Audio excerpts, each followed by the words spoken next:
hello, and welcome to the Champions League stream. Dortmund versus Sevilla, Juventus versus Porto, second leg ties.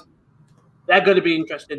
And that's what's come accustomed in these European fixtures. We're talking about KD. How are you today, pal? I'm all good, mate. Are you? I'm good. I'm very good. I'll be covering Dortmund versus Sevilla at the Signal Iduna Park. So that away advantage that was supposed to happen. Dortmund have got the home advantage, and obviously KD will be covering Juventus versus Porto. First of all, we'll run through the teams. We'll start with you know what? We normally start with man. We'll go with you. Juventus versus Porto lineups, Kieran. Yeah, of course. This game 2-1 last time to Porto through goals from Taremi and Marega. A late consolation from Federico Chiesa giving Juventus the away goal. But Juventus line up with Szczesny in net, Cuadrado, Bonucci, Demiral and Sandro in the back four. Chiesa starts the goal scorer last time out. Arthur and Rabiot in the middle with Aaron Ramsey playing left mid this time. And Morata and Ronaldo up front. The bench for Juventus, Chiellini, De Ligt, McKennie, Pinsoglio, Bernardeschi, Di Pardo, Dragusin, Frabotta, Fagioli, Kulusevski and Gigi Buffon. For Porto, Marchesin in net, Manafa and Mbemba, Pepe and Sanusi at the back with Jesus Corona, Sergio Oliveira, Mateus Uribe, Otavio, and those two up front, Musa Marega and Mehdi Taremi. On the bench for Porto, Diego Lete, Loom, Luis Diaz, Marco Grujic, Felipe Anderson, Tony Martinez, Evan Nielsen, Nanu, Malang Sarr, Fabio Vieira, Francisco Conceição, and Diego Costa, of course. These two coming into the game, potentially both with a good chance of going through. Yeah. Good shot for both of them, I do think. So, it's a tough tie because obviously Porto 2-0 up, or 2-1 up. I think it's 2-0 in it. 2-1. 2-1 up. It's not the biggest. It's same with us. It's 3-2 as it stands over here, but it isn't the biggest of gaps. But they did play well in the first leg. It really is. This is where it all comes down to now. Your first leg doesn't matter if you go out and win by enough. So Juventus could come out and spank Porto. Sevilla could come out and spank Dortmund. The first leg helps a lot. It can calm nerves. But this is really make or break. Before we go into the Dortmund lineups, which read a couple of comments, so Winvar said, "You're late." Sorry, we're only a couple of minutes late. And then says, "You're on." Hi, Rowan Kieren, how are you? And then, hello, Chris. I'm doing good. Yeah, I'm good. I'm good. Got some chips to tie me through with this stream. I think KD's got his pizza. But we will look at the Borussia Dortmund side to take on Sevilla. And we'll look at the Sevilla side. So it's hits in net. Then Maury, Chan, Hummels and Schultz. Dahoud, Delaney, Bellingham. The 17-year-old obviously made a good impression in that Classica. And it's been a standout in the Dortmund side. And then Torgan Hazard, Marco Reus, and then that man, Erling Haaland. On the bench, it's Roman Berkey, Zagadou, Mukoku, Brandt, Renier, Munier, Piszczek, Tigesh, Paslak, Knopf, Rashkel and Jaraika. So obviously, the teams are obviously going to use their full capabilities. That's why the subs bench are so long. There's so many players on the bench. And then for Sevilla, it is Bono in net, then Jesus Navas, Jules Koundé, Diego Carlos, and Acuna at the back. Then it's Jordan, Fernando Rodriguez, then Suso, Enesiri, and Campos. Good side. It's the side that nearly the exact same side that were in it, that won the Europa League final, nearly. I think Oscar didn't play, and Acuna didn't. But more or less the same team. On the bench it is Vashlik, Gomez, Rekic, Gudelj, De Jong, Rakitic, El Haddadi, Esquerdo, Torres, Pastor, Ivan Romero, Davila, Arake, and Gomez. So, really, I say Sevilla have got a really strong bench. There's a couple of players there you can see coming and making an impact all over the pitch. I think there's one man. But yeah, it's a good bench. I mean, the games are very close to kicking off here. A couple of more comments. Chris has done his prediction, so we won't read that yet because we'll get him for prediction. Evening, guys. How are you doing? Doing very good, Daz. Thank you. And does anyone know why Sevilla are playing Dortmund in Germany? Thought Germany went line entry from other countries. Don't have a clue. I was as shocked as you when I saw them walking down in sort of the Dortmund changing area. I was like, there must be a reason. There must be a reason. Don't know why. But predictions. So, I think so. Chris has gone either 3-1 in all games, or he's gone 2-0 Juventus and 3-1 Dortmund. Winval's gone Dortmund 2-0. Haaland scores both. I'm going to go. I said it wasn't going to be convincing. I'm going to go 1-0 Dortmund. I think it might be a scrappy game, 1-0. On the Juventus Porto side, Chris went 2-0 Juventus. We've had no other Juve predictions. Kieran, Juve, both your predictions actually. Now, I think there's only one man that is absolutely perfect for these occasions, where he's behind, his back's against the wall, and he always delivers. Cristiano Ronaldo is, of course, the man I'm talking about, and he's going to deliver tonight. Juventus 3, Porto 0. Wow, is that Ronaldo hat trick? Well, I'm not going to say Ronaldo hat trick, but I think he's going to turn up for sure. In the other game, I'm going to go for 3-2 to Sevilla. Take it to extra time. Oh, I tell you what, would love that. As much as I'd love Dortmund to go through, I love a bit of cheeky extra time. I'm going to go 1-0 Juventus. I think 2-1-0s, Rowan. Boring. I think it's going to be boring. I think it's going to be a boring weekday. Hopefully, they can prove me wrong. Hopefully. Fingers crossed for that. But the game should be underway very, very soon, I know. As he's just about to kick off.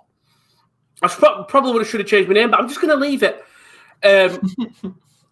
Well, I'll try to get it trending. But yeah, Daz has given his predictions: 2-1 Juventus and 3-1 Dortmund side. The guys are going to watch Juve Porto 2-0 win for Porto. He's gone for siding with the Portuguese team. I mean, they won the first leg. I don't think many people saw them doing that, did they? No, they shocked a lot of people, of course. But they're always rare or thereabouts, aren't they, Porto? They're always a decent team in the Champions League. They're normally one of those sides that gets through second or first in the group, and then they're a very tough side to beat. I mean, they're quite similar to how Lyon were last year, I think. Yeah, I think Porto is that side that when you look at the round of 16 or the round of 30, you always look and see, oh, Porto with that easy tie in there. They're never going to be an easy tie, but you always go, oh, Porto have got through. They're normally the non-top 5 league team. Yeah, the niche side that's left in there. Yeah, for sure. This game has kicked off, obviously, 3-2 on aggregate.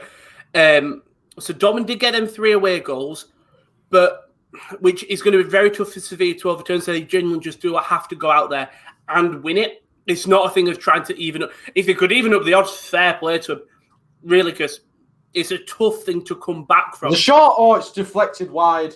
It's not deflected wide, it's a goal kick, but I think it was Matthias Uribe, edge of the box, from a nice little crossing from Musa Marega, headed away to the edge of the area, and he just hits it on the half volley, just a few yards wide. But what a chance for Porto early on in this game.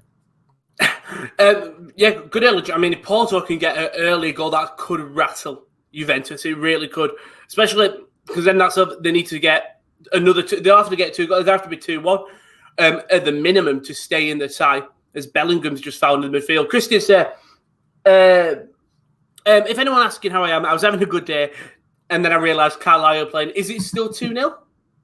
I thought it was 1-0. Is it 1-0?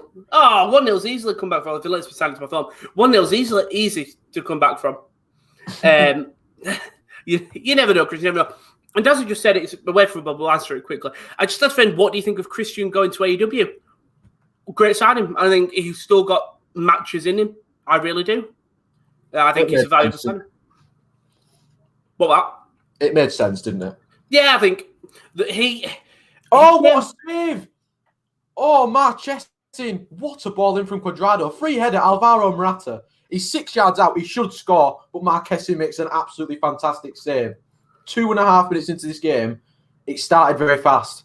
Oh, I was shot outside the box. That's from a Campos and hits. Again, he had a shaky moment in the De Classica. It's a good shot from outside the box. No one covers him. And hits, instead of catching the ball, he punches it out. And it goes back to Sevilla on the wing. That currently trying to build it up from there. But again, it's shaky from Malwin hits. Has become their number 1. Berkey returns. I think he's fully fit, ready to play. But we're going to have that first corner of the game. It's going to be to Sevilla. A Campos winning on the wing, talked by Mateo Mora, so coming in from Thomas Moon. 2 changes from the weekend's 4-2 defeat. It would be Munier coming out, Mora coming in, Bellingham coming in for Zagadou. So be careful there, Manafa. Just got it cleared away. But Juventus started brightly apart from that chance for Porto early on. Juventus dominating possession of the ball in the opening 4 minutes, and that's a good ball out to Chiesa on the left-hand side. Whips the ball in low, it's taking a deflection, another deflection, and come away from Porto. But Juventus, you can see the intent is there already. 4 minutes in, every single player looks sharp. Good ball in, it's not cleared, and it's eventually going to Matteo Mora, but there could be a great opportunity for a candidate for Borussia Dortmund. It's going to Matteo Mora, plays it through to Torgan Hazard, obviously recently returned from injury, into the midfield to Dahoud, who didn't have the best of the games. Into midfield to Marco Reus, he's got a man open on the left, good switch across. That is to Nico Schultz, who again coming to the injured Rafael Guerreiro. Schultz puts an early ball in, cleared away by Diego Carlos. Dahoud outside the box, straight to the hands of Bono. Early chance there for Borussia Dortmund. Sevilla with a lot of changes, really. Batchklick coming.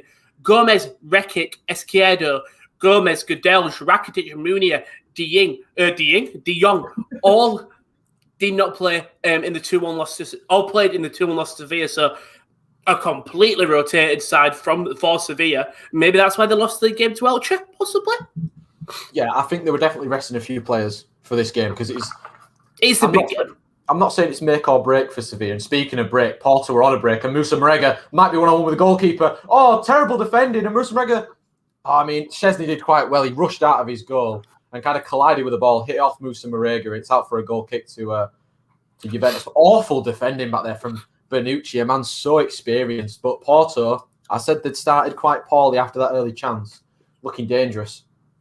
So Bellingham's just been nutmegged, and now he's outside the box, ball into the box, cleared away by Nico Schultz. Not as far as Acuna. Just can't get it to a Campos. Ball goes out for throw. Both teams have had a lot of attacking opportunities this game. Obviously, most notably Dortmund's counter-attack, but Sevilla just using a Campos, using En-Nesyri to run in behind the defenders, even with the ball or not on the ball. I think we knew exactly how these games were going to go. Both teams, we're quite lucky. The 4 teams on show tonight can still go through or can still go out, of course. Where there's no tie that's over. That's what I'm trying to say. And Sanusi's done fantastically well. Inside the box, pulls it back and it's a shot. What a save by Szczesny. Taremi on the volley. Oh, that volley, it was a header and he hits the crossbar. Oh, Kieran, KL would be loving it if Mehdi Taremi bagged in the Champions League. I've just heard him out in the corridor. He's saying Taremi's at the bar. What a chance for Taremi, though. It's kind of into the box. He has the first shot. It's a fantastic save by Szczesny. Hits the header. It's away from goal and it hits the top of the junction of the crossbar and post. But massive chance for Porto so far. Definitely a chance to score from each team so far. And there's another ball. Oh, he's in behind here. Good defending from Chan. Sorry. It's no worries, no worries.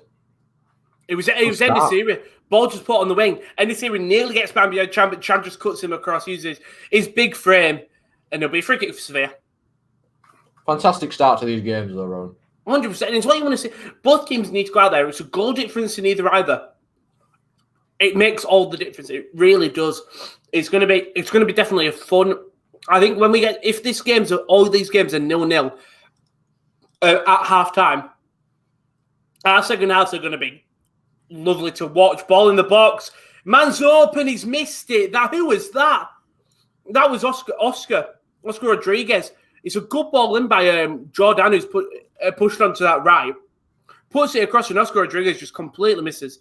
I'm going to call him Oscar. So he completely misses the volley. And we did have a couple of comments. Carlos, how Carlisle doing in Christmas? Spanish first half. The players don't look bothered. Trust me, they will be bothered if I was manager. What's your predictions for tomorrow games? Obviously, me and KD are not on that, but that is obviously Leipzig versus Liverpool and Barcelona versus PSG. Huge games. I'll go 2-0 PSG, 3-0 Leipzig. 1-1 PSG Barcelona. 2-0 to Leipzig. Ooh, go to extra time. I mean, everyone's writing Liverpool off, but they might like just. It could be a close victory. Yeah, it's a different game. Chris, the second half kicked off in Carlisle game, better win, otherwise pathetic result. And then guys, Juve bought Ronaldo to win the Champions League, but team overall isn't good enough. They're not winning, in my opinion, meaning Ronaldo will leave in the summer. Well, speaking of that man, Ronaldo, he's just been fouled wide right of the pitch, and it's a dangerous opportunity for Juventus to get a ball in the box and maybe find that head. I mean, he's one of them players that, regardless if you are 3-0 down, you know he could come back and completely make the difference for your side. It's why he's viewed as one of the world's best, first or second, depending on who you prefer. Another good chance, though, Rowan. The resultant free kick whipped in, it hits the head of Aaron Ramsey, who rises the highest. I mean, don't really think I'd be saying that tonight, but it's a really good header on. It's just wide, and it's a really good chance for Juventus again. What a start to this game. I don't think even Arsenal fans would ever be expecting to hear Aaron Ramsey's name with jumping high for a header, and also in the Champions League. And so with this corner in, good ball. Finds NSC, puts the ball in. That's a dangerous ball. Matt Hummels wins the header and Chan will hoof it out. It's still not out of danger. It's Acuna. Plays it through to the wing. Good ball in. Acuna clears it. I thought you were starting to talk about Juventus. I realised it was a Lion King reference. Chiesa, Ronaldo. Oh, he's offside, Chiesa. Ronaldo's not happy with him because he had a chance to score, but if he holds his run, I think that might have been a goal. Sevilla. It's been all Sevilla this game. Sorry for cutting you off. They've got another corner here. This time a Campos. Navas plays him through. The corner would take it too quick. Wait, was the offside? No, it would take it. It weren't on the spot. That's what it was. But Sevilla, they look dangerous. They do look dangerous. Playing nice little attacking football. Interesting to see what happens with this second corner. Dangerous. Navas crosses the ball in. It's a great ball. Chan wins the header. Nico Schultz takes a poor first touch, and it's going to give us another foul by Dortmund, this time on, I think that was on Oscar. So another dangerous free kick. Just not. He's took a horrible first touch to get out with his, not his strongest foot, his right foot. And then when trying to win it, he just trips over Oscar.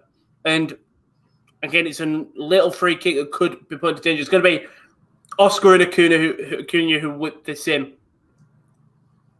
But these two games, I've said, have got chances to be Champions League classes. I really do. Again, it's Porto this time. It's a ball into the box. I reacted a little bit more than I probably should because it was a volley on the edge of the box, but it was one of those ones where you hit on the volley and it spins away. It spun about 5 yards wide. But as he hit it on the volley, I'm thinking, oh, please just find its way to the back of the net. What a game this has been so far. That's it. It was a poor corner in, but Dahoud can't clear it. Put it out to the wing, and it's still Sevilla. Cunha will switch a good switcher play by Cunha. Finds Jesus Navas on the right side, who's really not reinvented himself, but found so much form with Sevilla. To Suso, who will play another good ball in. Good defending from Matteo Mori this time. Great defending from Matteo Mori. Wins the ball back. And then it's lost now. It's a great defending from Acuna. Cross comes in. Chan luckily wins it. Enesiri was in behind. It's still Sevilla. Still not cleared. Dahoud will hoof it out. And it's going to be a free kick for an elbow on Dahoud. But Sevilla, they are not stopping their pressure. They are not stopping the pressure on Dortmund at all. This is the first chance they've got sort of to have breathed Dortmund. Obviously, Haaland has stayed up there to play them long balls to him that we've seen Dortmund utilise with Hummels pinging them up. And Chan has... It's one thing I can never trust Chan being a centre-half. He's not a natural one. But one thing he does bring is if you're playing out the back, he's one of the perfect players to do it. He's so good with his feet. Dortmund stuck in the mud a little bit right now? Yes, definitely stuck in the mud. They've had one chance, and Sevilla have just been relentless attacking for nearly 8 minutes, I'd say now. It's been all Sevilla. I mean, in your game, it seems like you've got a really good back and forth clash. Yeah, I mean, Juventus have kind of dominated the ball, but on the one break... ball over the top. Carlos has slipped here. Hazard hits it first time. It was actually not that good. He was offside. I know you love Mo Dahoud, though, so... Oh, Mahmoud Dahoud is incredible. It's not even incredible. It was on the volley, but it was one of them shots where it was so slow and it was floating. Wait, what the hell? I mean, they blew it for Thorgan Hazard. Oh, they're claiming Royce was offside. But it was that long ball I was talking about them utilising. This time to Thorgan Hazard, who's onside, gets him behind. He plays it first time to Royce because Diego Carlos has slipped. Doesn't know it, no one's with him. He's free. He's so open. But he plays it first time to an offside Royce. If he looks back and see that Carlos has slipped, he's through on goal, and I would expect Thorgan Hazard to put it in the back of the net. Good tackle by Jude Bellingham. Really stepped into this Dortmund side. Really has. Does he look comfortable in there? Yeah, oh yeah. I mean, all the games he's played this season, him and Delaney, that's why I prefer him and Delaney over Delaney and Chan. So that's why I sort of don't mind if Chan plays at centre at points. But yeah, Bellingham, he can start now. He's 17, yet he's a starter for the second best Bundesliga side. Overall, obviously not this season. use history. But yeah, he's going to get that big move in 3 seasons when he's 20, which is just mental to say. That's it, Rowan. Let me guess why your hashtag just is for the Miz. He hadn't guessed. Because Rowan, do you think Dortmund could go far in the Champions League, maybe win it? No. They rely too much on Haaland. I'll brutally honest. Be very lucky. They would have to get either a really nice run of fixtures or get very lucky in them games. But last year they bottled it against PSG. And if we're talking about the start of this game, not look confident. Good defender from Chandler.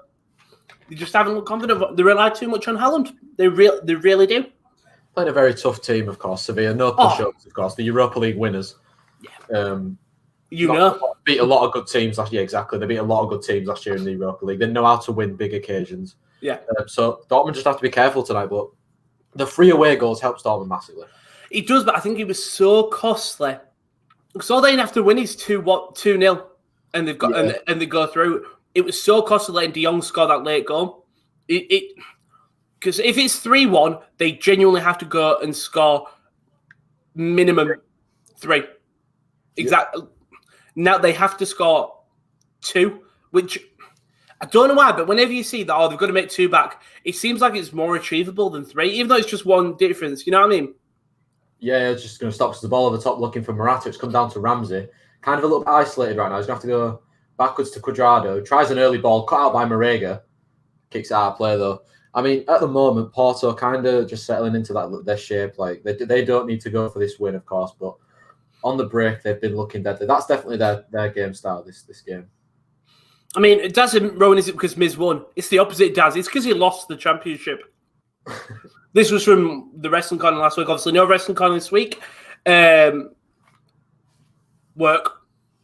Yeah, we had so can't do it. Oh, the ball stayed in there. Hazard will chase. And now it's still in play. It's actually, so it looks like it's going to roll out of play. It actually stays in. So Cunha's been forced to actually defend this game so far. Bellingham's... No, now it goes out of play. Bellingham and Hazard, good pressing on Acuna. He goes out. And don't say Matata again. Now 1 per half. Oh, is that a penalty? But referee's pointing to the spot. It's a penalty to Porto. Oh, wow. What is Merry Demiral doing there? He just collides with the back. I think it's Taremi. Oh. It's Marega just puts a nothing ball in and Taremi's going for it. It's a very soft one, I'm not going to lie.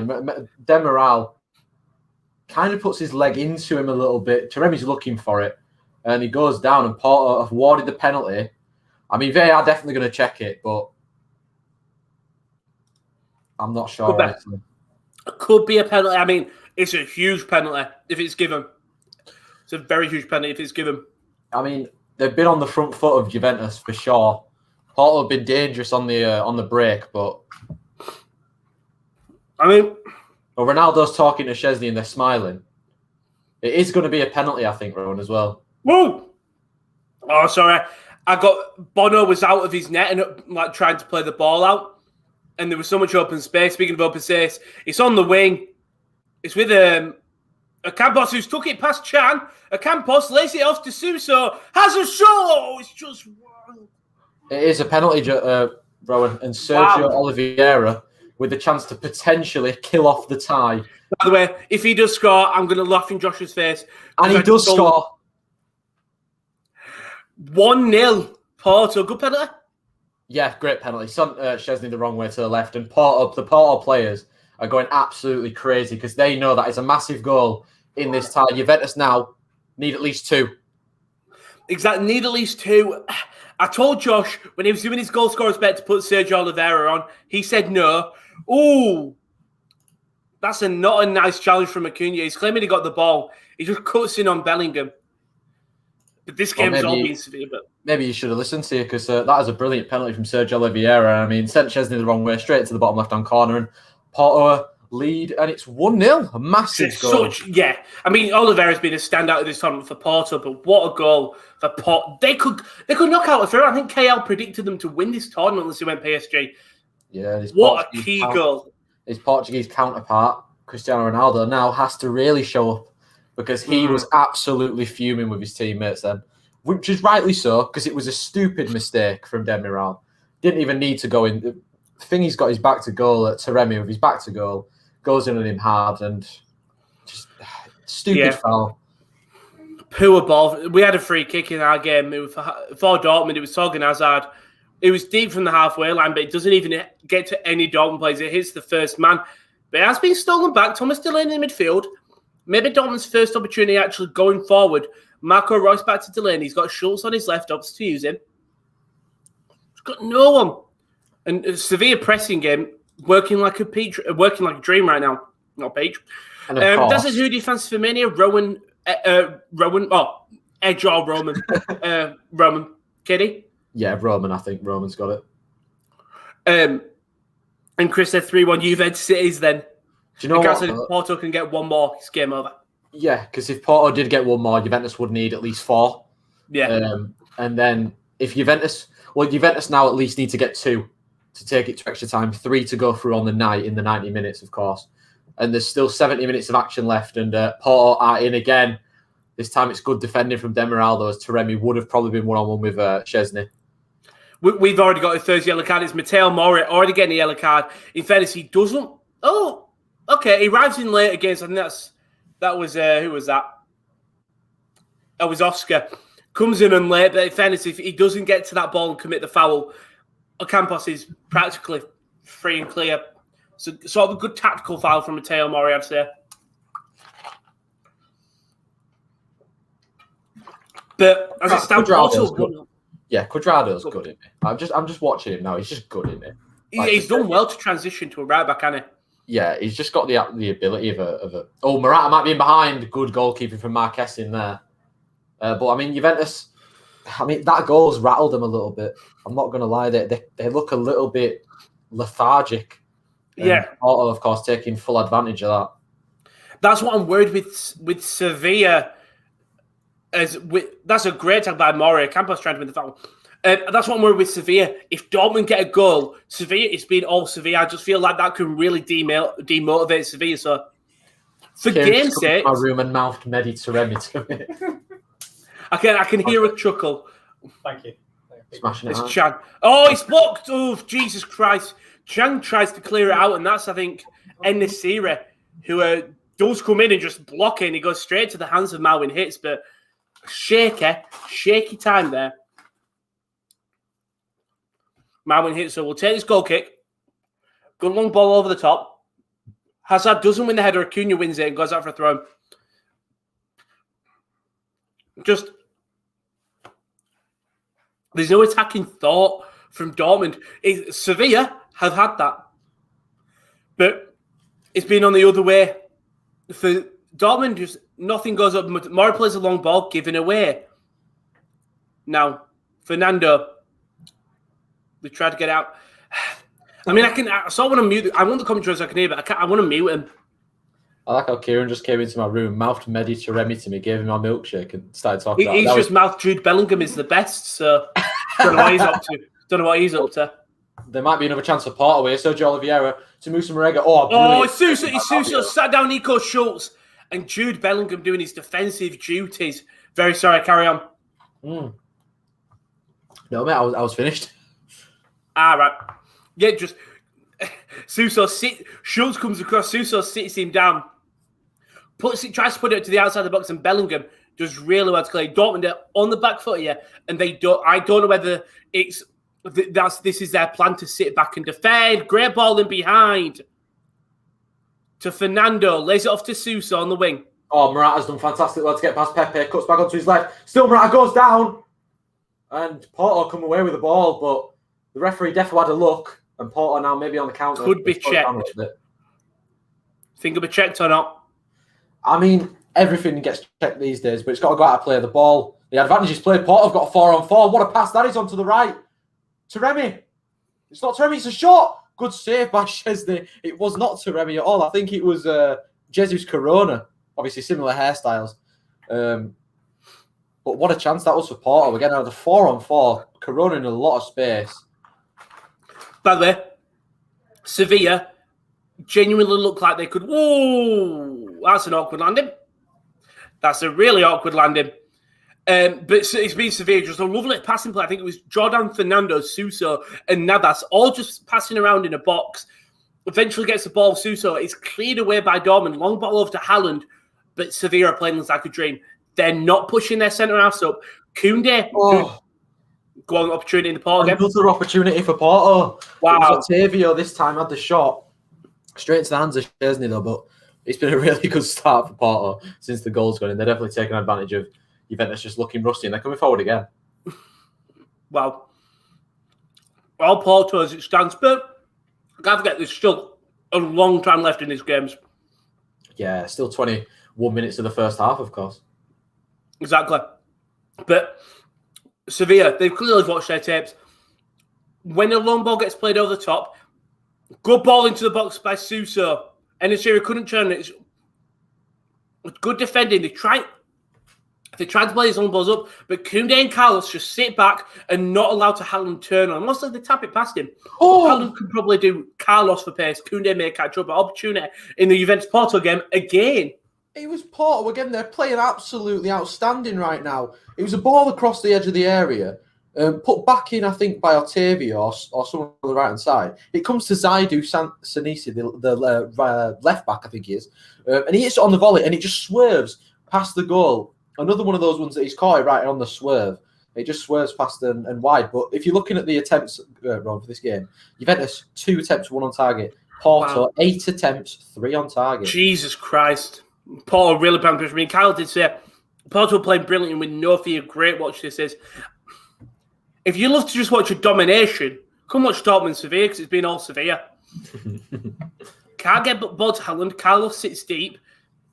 Navas on the wing puts another ball in. Hummels will clear it this time. But guess what? It goes back to a Sevilla player. This time, Jules Koundé. A standout. Kids out of the play, but standout in the Sevilla side. Off the back stick. Morata's taking it down his chest. Morata, what a save by Marchesin. Oh, that's a fantastic save. Morata did so well there.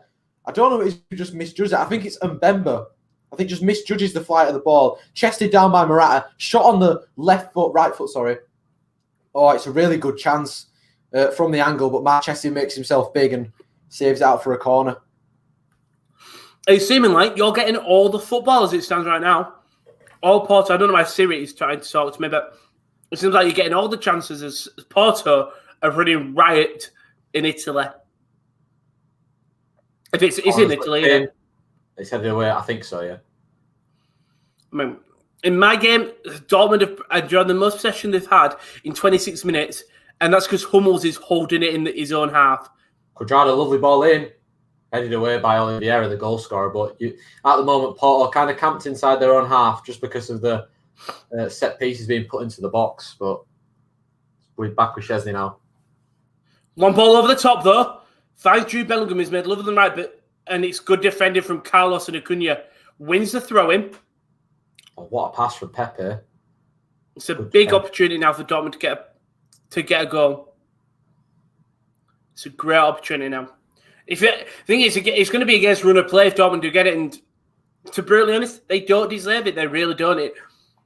Let's say this game ended 0-0, Sevilla would leave Germany so devastated if it was based on this time, because they would have 100% did it. The throw-in comes in. He's going to find Marco Reus outside the box, though, to Nico Schultz. Schultz, Delaney makes a lovely run, puts the ball in. It's eventually cleared by a combination of Carlos and Koundé. But Schultz plays it to Reus, who tries to play Delaney, and it goes out of play for a goal kick to Bono. And wasted opportunity, thrown right away from Borussia Dortmund. I mean, someone has gone down here. That's going to be Diego Carlos. I don't know, holding his hamstring. So I don't know whether... He doesn't look massively in pain. I don't know whether it's cramp or something. But it's gone down, just holding his leg. Medics will come on.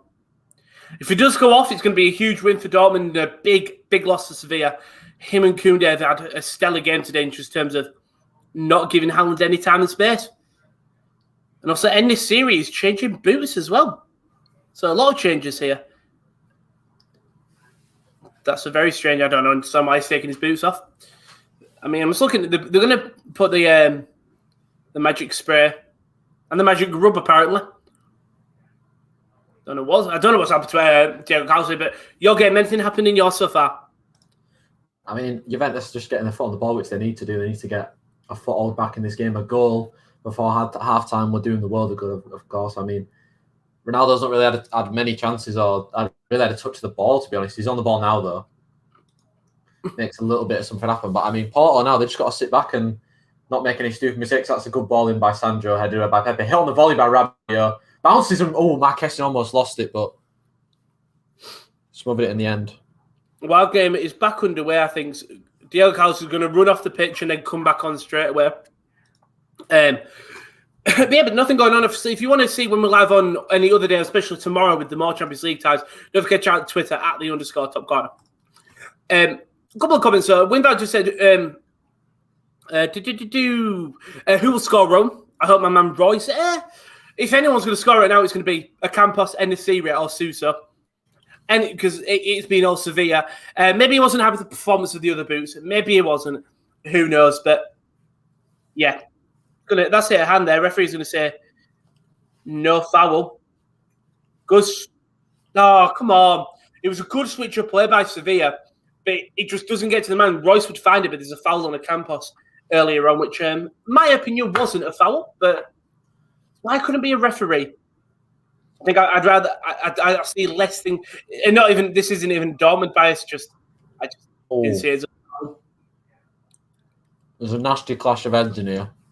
Ooh, hate a head clash. It's awful. It was a nasty clash of heads. It's going to be a stoppage in play, I think. Just carry on talking for literally like 5 minutes. 5 minutes? Jesus, bloody hell. What have I got to do for 5 minutes? I mean, it's Pepe and Demiral, the two that have gone down. Oh, lovely head of that. How's everyone doing tonight anyway? Of course, got two massive games. It's a nasty one for Pepe, that he just collides with Demiral as he heads the ball away. Demiral's fine. Pepe goes down, but I mean, at the moment, lads, Porto are going out. Juventus are going out. If scores stay the same. Imagine if I came back and there were a goal. That would have been embarrassing. Was that 5 minutes? Oh. 5 minutes. That was a quick 5 minutes. I only say 5 minutes. I didn't know how long it would be. I was putting my McFlurry in the fridge. Freezer because it was melting. I mean, I come back and Marwin Hicks has got it in his area. Matteo Mori, though, driving from the back, puts a good ball to Haaland and he just tries to cut inside. And Diego Carlos, Haaland already getting annoyed, walks back onto the pitch. I don't want to say... No, I'm not going to say it. They just can't get the ball to Haaland. And I don't know whether it is stellar defending from Sevilla, stellar attacking from Sevilla, not giving Dortmund the ball. I think it is more than likely that. But and again, when I talk about stellar attacking, ball played on the wing. And Hazard's gonna be given as, I think, an offside, as it was Oscar who was peed off with a Torgan Hazard foul, but it did go out of play. And so the ball was already out of play when the foul was committed. This Sevilla. And I say that my stream is not full screen because I know what happened. Maybe it's from the source or what. It's 4x3. What is this? I don't know if this is the stream you're watching the game on or us. No, you said it's 4-3 when you said the goals. Imagine if there were a goal. Oh, right. Okay, I thought you meant because you're on about like how you race your screen was. I'm like, some big games coming up tomorrow with PSG versus Barcelona and Liverpool versus Leipzig. Don't forget to tune into that with Josh and Will. Obviously, a bit of a scheduling change. And then we'll have all the Europa League games as well. That'll be later on. But it's Bobby's still in the midfield now. Sousa. Ross comes back and covers. Sousa does really well to get out of play. And there's going to be another foul committed in box. It's one thing that I'm not a fan with Sevilla. Last year, I really liked them. And it's fouls. It's happened so much last year, and it's happened a couple of games this year. They go down very easily. There was actually no contact from Thomas Delaney. There was no contact, and I think it is part of Spanish football in terms of it's not a gritty game. You don't see these one-on-one challenges and both players can stand up and go again. They'll go down on the floor and they'll win the free kick. It's why I don't think I've ever done a La Liga watch along, because I would just get same with the Liga, and I rarely watch Liga. Yeah, fantasy is just football, isn't it? But free kick's going to be taken short to Suso, who plays a great ball in, good defending from Chan. Outside the box, hit his own man. That was Oscar, hit it into Jordan. It could be a counter-attack for Dortmund. Good defending from Fernando, who keeps it into Acuna, gets past Bellingham, puts a good ball in, hits it in two minds. It's going to find itself to the other side of the box to Suso, and this is still all Sevilla. Navas takes a touch, puts a good ball in, headed back into the box, headed down, shot blocked by Chan, outside the box, it's in, now it's to Campos, tackled by Chan, Dahoud comes across, and Bellingham will clear it out. Jesus. Wow. And when says when Suso moved from AC Milan, I thought it'd be a good transfer, but it's going to haunt me if he scores and says Sevilla past Dortmund. I think last year he had a good tournament. Thing is, I've only really watched Sevilla in the either Europa or Champions League. It's been stolen back by Schultz though. Dahoud plays the ball in behind to Marco Reus, squares it back. Haaland puts it in, and against the run of play, Borussia Dortmund are 1-0 up, and who else was it going to be? Who else was it going to be? Ling Haaland. Tie over? No, because I think Sevilla have got goals in him. But Sevilla have got to go for it now. This is what you should see from Dortmund. Bono doesn't click. Pass it to Navas. Great pressing from Marco Reus. And that man I've given so much praise to. Thomas Delaney wins it back. Dahoud, again, a man who I've given praise to, plays through Marco Reus, squares it across to Haaland. As soon as you see Marco Reus in that position, you know where it was Nico Schultz actually who gets it back from him and the Delaney thing. As soon as you see Reus there, you know he's going to square it back across, and there's only one man you expect to be in that position.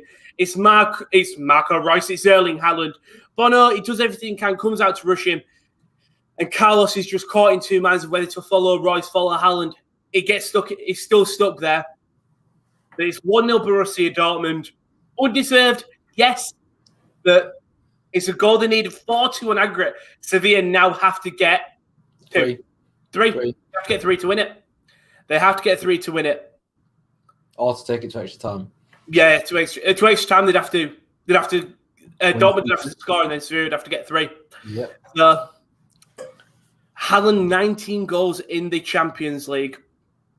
And 30 in all competitions, been won again. Dahoud to Bellingham, to Marco Reus, tries to play through Haaland, and Carlos covers him. Sorry, that was Fernando who covered him. So Haaland, if he's on 13 goals in the Champions League, and he's 20 years old. Dortmund have turned it up, just in terms of pressing intensity. And if Sevilla can get a goal back, I think that the tie gets a lot more slower. But Koundé now. Good back heel. We'll find Suso, who's going to drive this all by himself. He tries. Good for him. Chan comes across. Suso just puts a little bit too much on it. Endesiri makes a great run, but Suso just puts a little bit too much on it.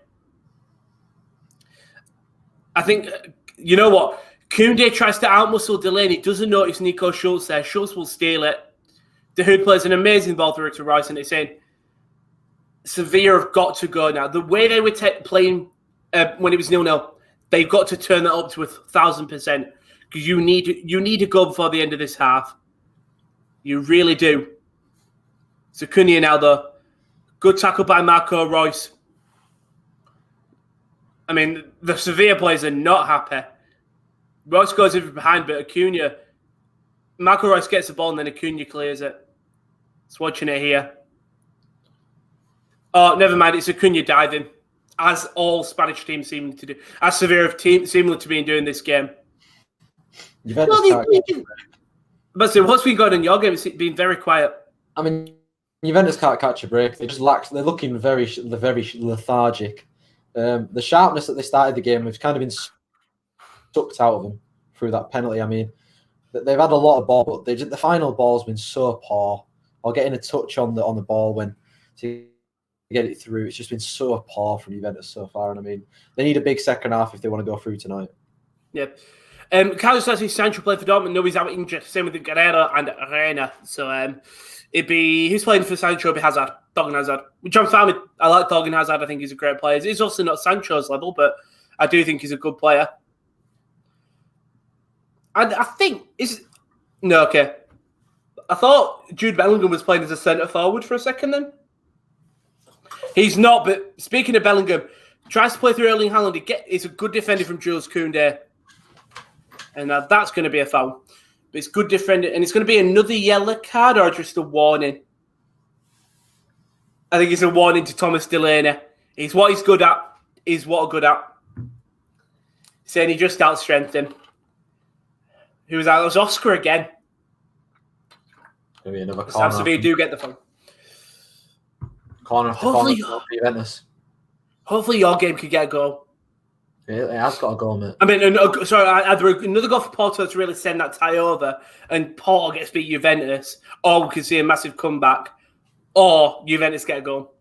I mean, a goal for Juventus would make this tie really interesting. Because it's back to square one pretty much for Porto. They can't really sit on that 1-1 draw because they know Juventus will have the momentum. Cuadrado whips that corner, it's headed toward down, and how was that not gone in? Bonucci just needed to put his foot on it and it was a goal. Instead, he didn't get a clear connection with it, and it's saved by Marquez. And I think Ronaldo's offside there. He is, yeah. He's not started this game well at all. He's kind of stinking joined up a little bit, but second half he'll be the goal that he is.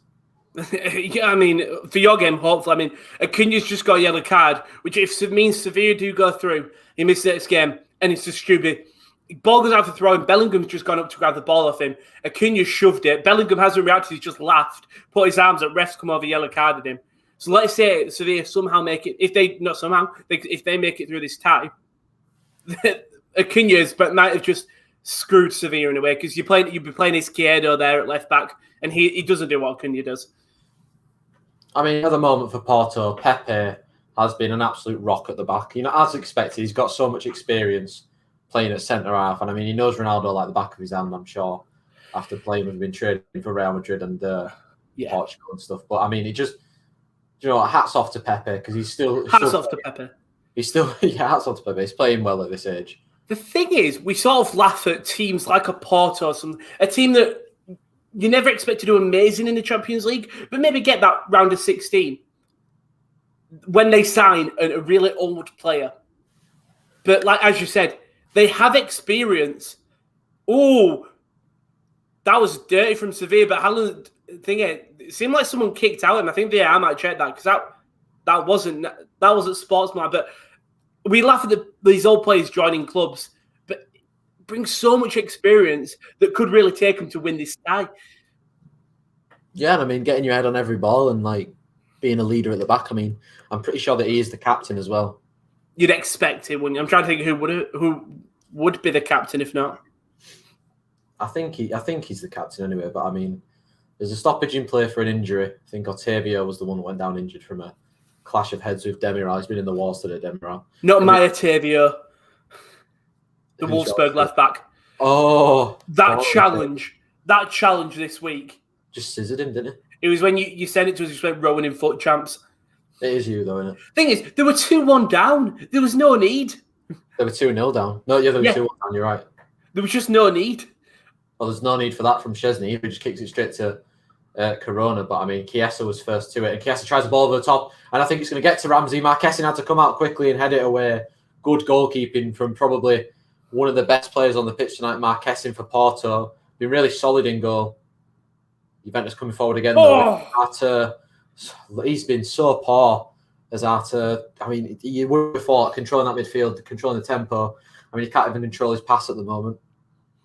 We just had a great opportunity. Their passing play has been impeccable tonight. It was Suso plays it to Enesiri, back to Suso, who spots Fernando outside the box, who has a dig, skies it over the crossbar. But their passing has been nothing short of exceptional. Exceptional, maybe that's a bit of a push, but excellent. The passing play has been for Sevilla. It just hasn't led to a goal.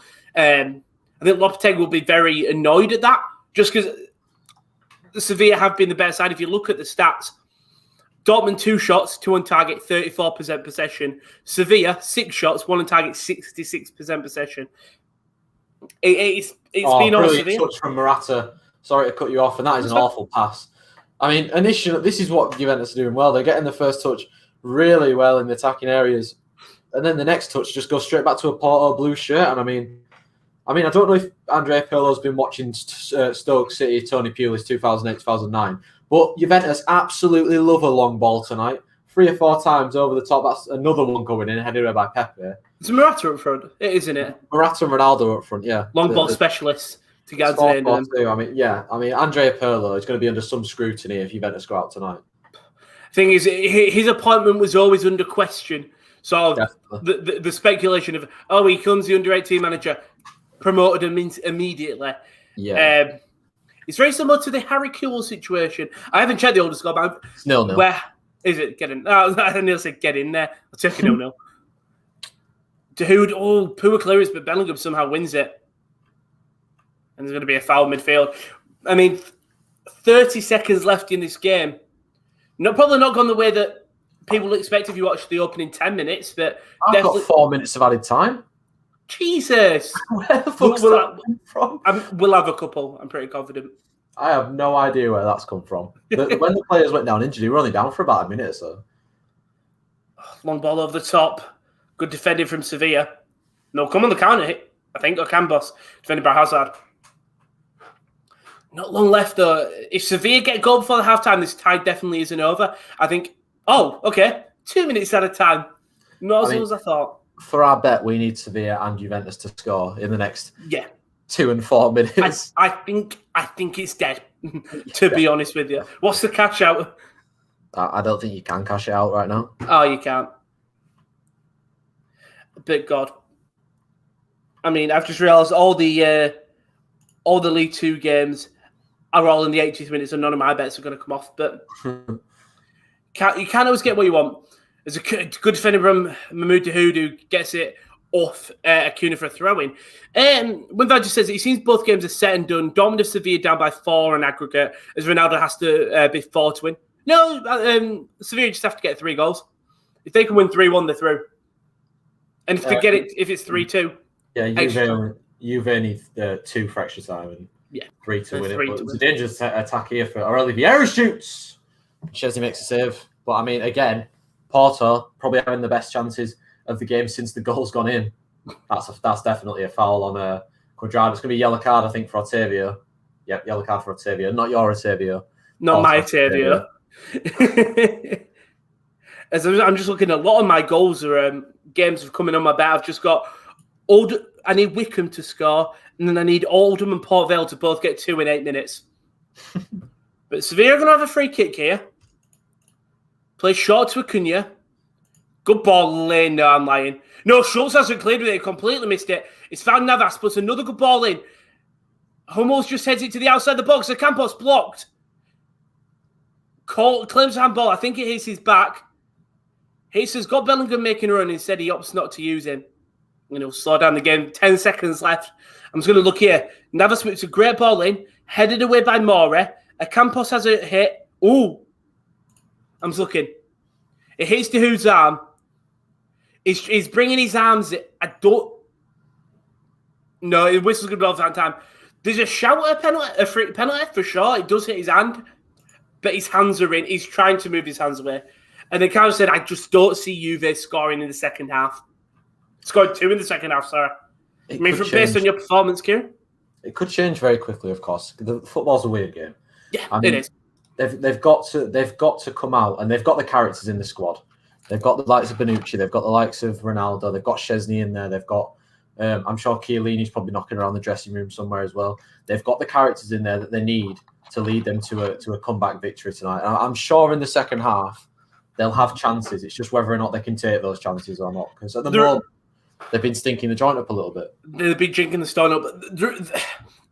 They're a very veteran team in terms of all the players there have, not all of them, sorry, because you've still got youth, but Ronaldo, Morata, Ramsey, Sandro, Bonucci, Cuadrado, Chesney, they've all played in these higher tier games. Maybe not Aaron Ramsey at Arsenal, but like they've all played in these higher tier games. So they will know how to affect it. But then on the bench, you've got that youth who can really change up. De Ligt, McKennie, I was so surprised when you talked the lineups. I thought Weston McKennie would have been a shoo-in for this game. I think got an assist at the weekend or the week before, and he's also just signed permanently. Surely, if you're Perla, you go, this kid is just signed permanently. He's going to have a lot of fire under him. Surely whack him in instead of Rabiot or Arte. Obviously, hasn't opted to do that. But who do you see off the bench? I mean, is your game finished? Yeah, we're just at half time now. Who do you see off the bench making a genuine impact? For Juventus? For Juventus and Porto, like Porto need to shore up the game, or let's say Juventus come back into it. Who do you see the key players on both sides of the bench? I mean, you look at the bench. They've got the likes of Chiellini on the bench, De Ligt on the bench, McKennie's on the bench. I'm sure he'll come on. Bernardeschi could potentially come on, and the only other person I'm looking at that I recognise really, apart from Buffon, is Dejan Kulusevski, the youngster. I mean, if they want some pace, probably Bernardeschi or Kulusevski, and probably, like you said, Weston McKennie for Arthur, who has been absolutely dross in the first half. Yeah. For Porto, I mean, they don't want to sit on this 1-0 result, I don't think. They've got like Felipe Anderson on the bench who can cause some trouble with his pace. Malang Sarr, if they need another man to come on in at the back. They've got the likes of Marco Grujic in there as well, another man in the midfield. They just need to be smart and don't make any stupid mistakes and don't put themselves in a position where they could end up losing this lead that they've got. 100%. I mean, your tie's not over. It's only 3 goals Juventus need. I think Juventus are sad that capable. But as you said, the first half has been seemingly should be Porto. Well, they got a good start at Juventus. They had the decent chance with Morata, good save from Marquez, and then Porto hit the bar. And then ever since the penalty went in, it was just like the switch was flicked, and Juventus were just poor. It's a shame to see in the Champions League you want all the teams to do well, but you can never guarantee it. That's obviously the Juventus-Porto game currently. 1-0 to Porto, I stand they would advance through. In my game, it's been all Sevilla. And the scoreline wouldn't suggest it, but Sevilla have been the dominant side. Suso, Ocampos, and Desira have tested. Oscar, Fernando, and Jordan have dictated the game. Acuna and Navas on them wings, they'll be playing as fullbacks, have been dangerous. Diego Carlos and Koundé have reassured that Haaland is not getting in behind them, and Bono hasn't been really tested, apart from the goal, which was just a nice Dortmund goal. The man who I've said have been praised so much, Thomas Delaney, he pressures Koundé. Koundé pushes out as he likes to. Delaney pushes him out of the way. No foul, wins the ball, allows Nico Schultz to win it back again, and a man who stepped up and played decent football. Plays through to Mahmoud Hood, plays through a lovely ball through to Marco Reus, squares it to Haaland, and you expect Haaland to put it in from 3 yards out. Wasn't far. And then after that, Dortmund, for a good 5 minutes, they had the ball. It was all Dortmund. It looked like they were going to run away with it. Sevilla did come back into it, and I think that's my worry is Dortmund might come out the second half and not be demotivated, but definitely not want to go out for the game. But if we talk about the subs, we'll start with Sevilla first. I think there's a couple of people you can look at. Luke de Jong, he knows how to step up for Sevilla in a situation. You know that, don't you? Luke de Jong can pop up anywhere. Right. Sorry, up in the back of net. Rakitic, he's had so much experience in the Champions League under Barcelona. He can do it. Munir, nice little bit of energy into that team. Anyone else? And probably Papu Gomez, the Argentinian man from Atalanta. Atalanta had a good run last year. He could also step them up. In terms of Borussia Dortmund, I don't know. I don't know whether I think what we might see is Mahmoud Dahoud, a Delaney or Bellingham come off for a Zagadou, a Dortmund sit as a back five, reassure the game out. I would love to see either Moukoko or Tigges come on. I praise Stefan as much as my love for him. I have preached gospel about how Tigges under you're playing against Bayern when you probably weren't expecting to. You're playing in Haaland's role, which is always hard to fill in. You're playing the game under how Haaland would play, not how you would play. I think he'd had a good showing. So I'd like to see Tigges come on. I'd like to see Youssef Moukoko, the young 16-year-old, come on and try and get a goal in the Champions League would be huge for him. I think the only way they're coming on is if the tie is over with about 20 minutes left. If Dortmund can get another one, then I think it's finito. It's done. Dortmund are through quite safely. And I mean, a good chance for Dortmund to get through from the next round would be if they drew Porto. I mean, I'm saying that Porto are playing really well tonight, but I think they're definitely riding it. They've definitely ridden their luck in the last 2 games. again, yeah, Juventus this game tonight, of course. But yeah, it's going to be a tough game. Whoever get Porto in the next round, they're probably thinking, yeah, we'll probably end up going through, but it'll be a tough game. I'm trying to say that Porto are probably the easiest side in the next round so far. Yeah. If they were to go through, sorry. If Gladbach could do the miracle, I know Kyle will be hoping, but if Gladbach could come against Liverpool, come past City, I'd love to see that. But yeah, apart from that, maybe Lazio, maybe a Liverpool if they're at home. But I don't think Lazio are going through, Paul. Oh shit, they got Bayern, don't they? Ignore me. Definitely not Lazio. Other subs, by the way, Brandt, Rainier, Mounier. I would like to see either Rashkel or Knopf come on. Ansgar Knopf is 19 years old, right winger. Come on for Marco Reus or Hazard, depending on which way you want to do it. Who have they got in the studio? Yeah, like in the studio, they've got Gary Lineker, they've got Rio Ferdinand, and I don't know who else it is. I think it might be Roberto Martinez, but I don't know who it is. I need to get another look at the person. We've got Crouch and Hargreaves, I love BT. I genuinely think he clearly does his research. Peter Crouch, on the other hand, who have you got? Right, I've absolutely had a Mary. It's not Roberto Martinez, it's Joe Cole. No, it was a long-ranged shot. I didn't expect him to be in a suit. Like, leave it alone. No, I'm going to let you off because when I don't know what it was, I was confused. Who was this other person on the thing? I was like, who is he? And then they put up the name Joe. I was like, that's Joe Cole. So I can let you off. But love Owen Hargreaves on it. I don't know. Unfortunately, I don't know who the main presenter is. I hate Peter Crouch. No, I hate him too. He probably is a lovely guy, and his podcast is good. And I think he's probably that Slavia Leicester tie. He was just up Leicester's ass as Slavia would dominate. They were dominant as he was up Leicester's ass. He gave Slavia no credit for how they played. So when Slavia won, I was so proud of them. I was just so proud of my boys. Was it Jake Humphries? No, it's a woman. Oh, yeah, God, I just switched on. It's a woman. I don't even know who that is myself. So we're not dissing women presenters. No. It's just normal. It's Jake Humphries and Gary Lineker. I mean, Christy said... Oh, no. I think Jake Humphries does the Europa League now.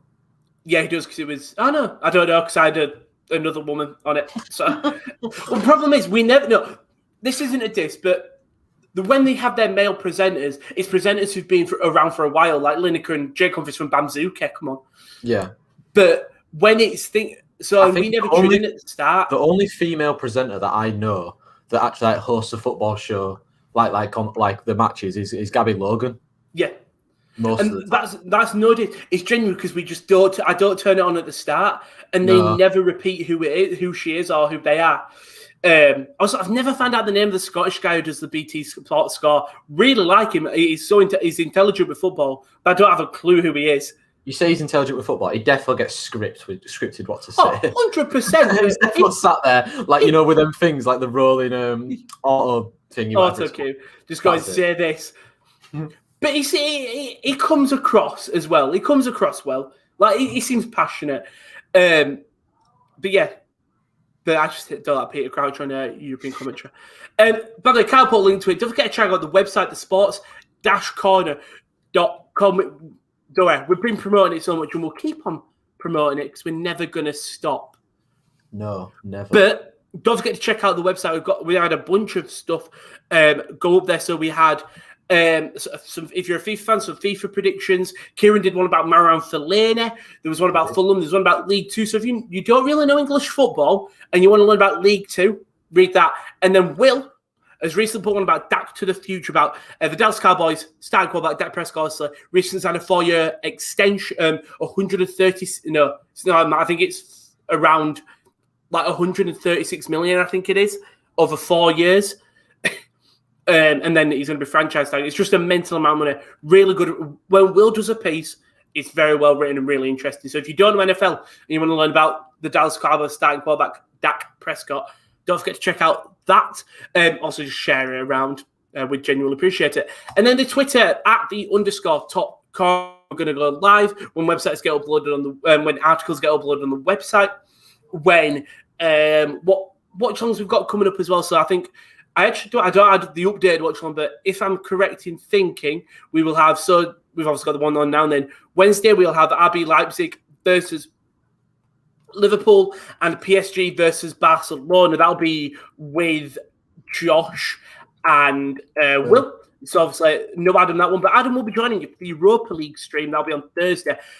So the early games, me and Kieran will be the main feature games of Man United versus Milan and Slavia Prague versus Rangers. So big tie Rangers coming off winning the league, and it's just a tough game for Manchester United. And then we will also have KL and Josh in the background doing Ajax versus Young Boys and Dynamo Kiev versus Villarreal. And then in the 8 o'clock games, we've got more games here. So we'll have Olympiacos versus Arsenal, Granada versus Molde, Tottenham versus Zagreb, and Roma versus Shakhtar. So I don't know who's on. It'll be Josh, Adam, and I think KL and KD maybe. No, it's Will. And it's Will. So you won't get any me, KD, but it'll be Will, KL, Josh, and Adam. So that's the Europa League games. Friday, we have the A-League mornings. Well, I love the A-League mornings. They're so fun. Where it's a big, I think it's first versus third, if I'm right. No, it's second versus third. Melbourne versus MacArthur. It's not even that, it's fifth versus second. Not Melbourne. Melbourne are coming off their big Derby Day 6-0 win. I don't know if you saw that, but it was a huge victory or awful. Victory or awful. Melbourne victory awful. Melbourne City, though, 6-0 winners there. Jeremy McLaren got on the score sheet. So that's going to be a huge A-League game. And then we don't know what we're going to do at the weekend. So don't forget, if you check out the Twitter, that's when you will know. But is all the promotion? Is there anything else I'm missing, Katie? Do you know what? I think you've done a smashing job there, Paul. I mean, we'll go through the comments. Chris said, full-time, Carlisle 1, Grimsby 1. Carlisle equalising, final kick of the game. Still an embarrassing result. Can't be the worst team in the league. Absolutely shambolic. Like I said, season now completely over. It's only a draw. I always mention in the Watchalongs, Chris, you've still got playoffs convincingly. You just got to win your next 2 games in hand. And he said, no, I wasn't spoiling what is there to celebrate. It was a last-minute equaliser, I think. You haven't dropped, well, you have, but you've at least got a point from the game. And then I said, Chris, I know how you feel. There won't be anything to celebrate tomorrow when PSG beat Barca 3-0. I mean, that's going to be some. Imagine if Barcelona do the unthinkable. Be incredible. Obviously, no Neymar or Koismin. No, of course. Both of them are out. Moise Keane's COVID, in here, and then Moise Keane's got COVID. Then thing is so. So also noble players missing for them ties, which I think can play into Barca's favour a little bit. But when you've got Mbappe, it's very similar to how Dortmund got Haaland. When you've got Mbappe, and I think the game after is a really nice little thing. Liverpool versus RB Leipzig at Anfield. That's the biggest thing. Do you think Leipzig can do it, Kieran? I don't see why not. I mean, everyone seems to be going to Anfield and getting 3 points these days. So, I mean, if Leipzig can go there and score more than the one that everyone else seems to be scoring, I mean, why the bloody hell not? You know what I mean? I don't think Leipzig can do it. I really do. I think they'll do it in 90 minutes. Do you think they could equalise it? Yeah, they could definitely win 2-0 in 90 minutes. I don't see them going to Anfield and scoring 3 in 90 minutes without Liverpool getting 1. I know Liverpool are in a tough time at the moment, but the Champions League's a different competition. Exactly, I think. Like I said, don't forget to tune in tomorrow. That will be Josh and Will. Going to be very, very interesting. Very interesting game indeed. As my team members back. And let's just say this season will kill Pirlo's career. Thoughts? I mean, we talked, didn't we? Just after the goal went in, we were saying that it's not there was scrutiny around Pirlo before he even started managing, of course, with just how his job came about, really. And I mean, at the moment, it's kind of stinking the joint a bit. I mean, he will get scrutinised massively from every single media source if Juventus go out today. He's Pirlo in there. He's always gonna. Yeah, when a manager gets when an ex-professional, as good as Pirlo was as well, gets a job, he's always going to have that sort of scrutiny behind him and stuff. I mean, luckily for him, he's got probably the best player in the world on his team to try and salvage this result, of course. But Juventus need a big second half. especially when I think you take such a high-profile team like Juve. It's very similar to Lampard with Chelsea. I think Gerrard was one perfect player who did it sort of, not perfectly, but so he's having an incredible season, don't get me wrong, but when you take Rangers, Haaland's in behind here, the flag stayed down, Erling Haaland squares it across, Thorgan Hazard! Don't know how he's missed that. He's put it way wide. Haaland thought he was offside. Haaland was onside. He slows himself down and he realises he's on. Looks like there's no one. And Haaland is through. He's got to play it in. It's not the best ball. Hazard probably should do a lot better there. Should do a lot better. Alexis said also did Miz already lose the title? I know nobody was happy he won, but still he lost it the week after. Yeah, the week after. 2 weeks after. Who tries to get something in? Goes around. I was too distracted with the Miz. Dahoud tried to play through Jude Bellingham. Loving a little bit. Dahoud has been really inventive this game when they've got the ball. Tries to get something. Goes good ball over the top. Has found Thorgan Hazard, who plays the first time ball in and doesn't fight. It's a bit too much on it. Haaland goes down under a foul from Koundé. Foul. It wasn't a foul, I don't think. But 1-0 as it stands for Borussia Dortmund. But there have been goals up in this situation and then come back to lose in dramatic fashion. So don't rule this game out for now. No, and I think my game's about to get back underway in about 10 or so seconds. I'm sorry, your game's not even started. That's it. No, we had the 4 minutes added time at me at the end of the first half. I mean, I talked about, I forgot, Matteo Mori's on a yellow card. I could see him being subbed off for Mounier, actually. 100%, just because it's risky to go down to 10 men. Really is. It's Bellingham. Dortmund take out the back, really nice to Delaney. Doesn't get it, will get it cleared to Dahoud. Plays a great ball to the wing to Haaland. It's 1 against 3 with Erling Haaland. He's got Hazard making a run. Plays it back to Haaland, takes a touch, bodies Carlos down. Haaland puts it in. That is a lovely finish from Erling Haaland. That is a great finish.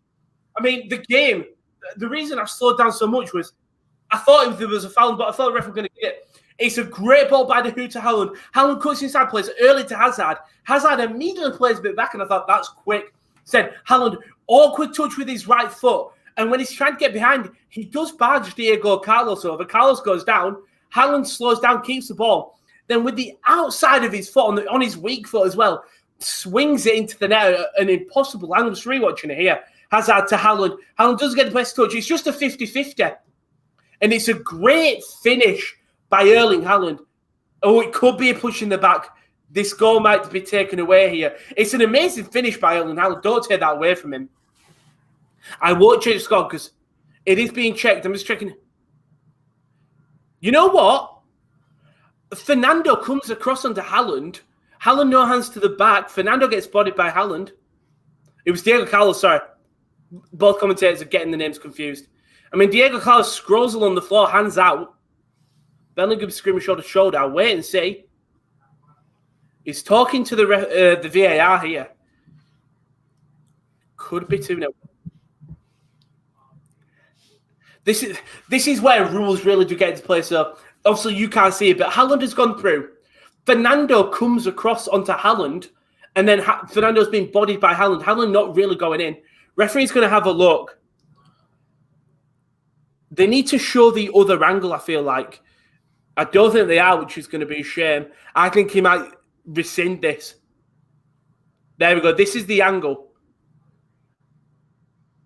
Fernando comes across. Oscar is just screaming, which I don't like. Let the ref make his decision. I think this is a 50-50 in my opinion, but... Well, okay. So what might happen here is... Sorry you're not being able to talk, KD. There's a lot going on. It's all right. There's fuck all going on here, mate. It's all right. So, okay. If the foul's given by Haaland, it's no goal. But then they're checking that nearly 5 minutes ago, Haaland was thrown goal, had his shirt pulled, no goal, but a penalty. So Jules, okay, right. Sum the situation up. Haaland scored, putting it back in net. It's been given as a foul. Haaland on Fernando's shoulder badge. Goal's been rescinded. They've gone check back to a thing that happened 5 minutes ago, where Haaland was through. Hazard plays the ball in. Koundé has held the shirt of Erling Haaland.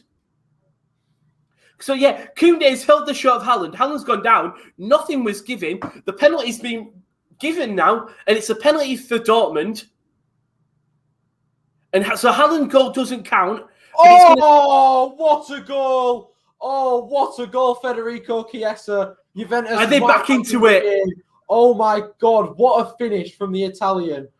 It is an absolute beauty of a goal by Juventus. It's a long ball floated over the top to Ronaldo, takes it down excellently, and Chiesa just comes onto it so nicely and puts it into the roof of the net. Lovely ball over the top by Bonucci. Ronaldo with his right foot puts it he's in such a tight angle to put it right in the top corner from there. That is a beautiful goal by Federico Chiesa. Juventus right back in this game now. And it looks to be hotting up in these ties now, Rowan. But it's seemingly quiet in your tie. Then all of a sudden, Chiesa steps up, the youngster. I'm pretty confident he's young. He's like 23, right? Might even be younger. I think steps up.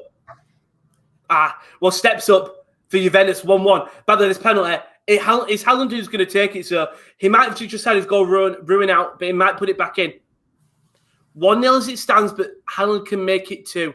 Really, I mean, it'd be loved to see. I want you to see it after the game, Kieran, and I'm going to ask them too. Very interesting situation, refereeing-wise. Haaland, though, will step up. Oh, and he's been saved! Saved! He's been blocked! Oh, dear. What? And Sevilla counter-attacking here. It's going to be with Oscar on the left-hand side. It's still Oscar. Dortmund kept players back. Oscar backheels it to Ocampos. Cuts to his right. Great defending. I think that's from Torgan. No, Torgan Hazard has gone down holding his knee. Oh, we're going to VAR again. We're going to VAR again. The keeper off his line, maybe? Probably. Well, it was a... Go for it, mate. Go for it. They're taking it again. They're taking it again. Bono makes a lovely save. Haaland tries to put the rebound in. Bono makes another incredible save. I think Dahoud goes for the second rebound. An amazing ball, but I think that's Diego Carlos who comes across. Sevilla go counter-attack. Torgan Hazard goes down injured. Bono's off his line. Yeah. And Haaland sells him. Is Haaland going to take it again, though? Wait and see. Haaland sells him with the little feint. It's very, do you know when Pogba does his little jump? Haaland does the same, but slows his body down, brings Bono off his line. It'll be interesting if Haaland does retake it, where he goes. I'm not sure what's happened to Juventus. I don't know if they've had their Weetabix at half-time, but they are absolutely on it now. Morata's just won a corner in a good position. Well, corner in a good position. Corner's taken in the same place, but from a nice little passing move and another chance for Juventus to get in front in the tie and level it up here we go. The corner's whipped in. Ronaldo's onto it. It's headed away by Pepe and comes back out to Arthur. What's some extra time in yours? Put ball into the box, headed away by Mbembe. Of course, yeah. There is potential for some extra time. That's going to be a foul, I think. No. Haaland will take it, by the way. Erling Haaland. Oh, no. Oh! Go on, what's happened? Haaland puts it in. He feints again. He sells Bono. Bono dives left, but he puts it in earlier. Erling Haaland, 20 goals. 2-0. Your game. Oh, what a chance. Cuadrado floats a lovely ball in Aaron Ramsey's free in the box. About 8 yards out, and he just hits his header straight at the goalkeeper. I don't know if they called it back for a foul on Chiesa, because he got absolutely wiped out by Mehdi Taremi, but massive. Yeah, yellow card for Taremi. I don't know if that's advantage played and the ties, the passenger plays over. I don't know if Juventus got a free kick or not. Oh, games are heating up. My game, though, penalties retaken. Haaland goes same place. Bono dives the same place. Gets a hand. Not even a hand, just a little bit to it. But then stuff happened afterwards. I was too distracted. It was Erling Haaland who... I think Haaland did something that the Sevilla players didn't appreciate. Gentleman's and conduct, the commentators are calling it. It's tie over, probably, you think? I'm not going to say this because Haaland could get a yellow card here. So the referee's called over. I think that's Juan Jordan. Was it the same passage, Rowan? You know the penalty. Was it the same passage you played? Did the ball never go out? I don't think so. I don't know. It's because Kyle's saying like it will bollocks. Like if it's the same passage you play, then it's not. That's why it's been like given. Do you know what I mean? Yeah, That I don't know. Oh, okay. Haaland puts it in the back of the net, then runs over to Bono and smiles at him as Bono's facing away.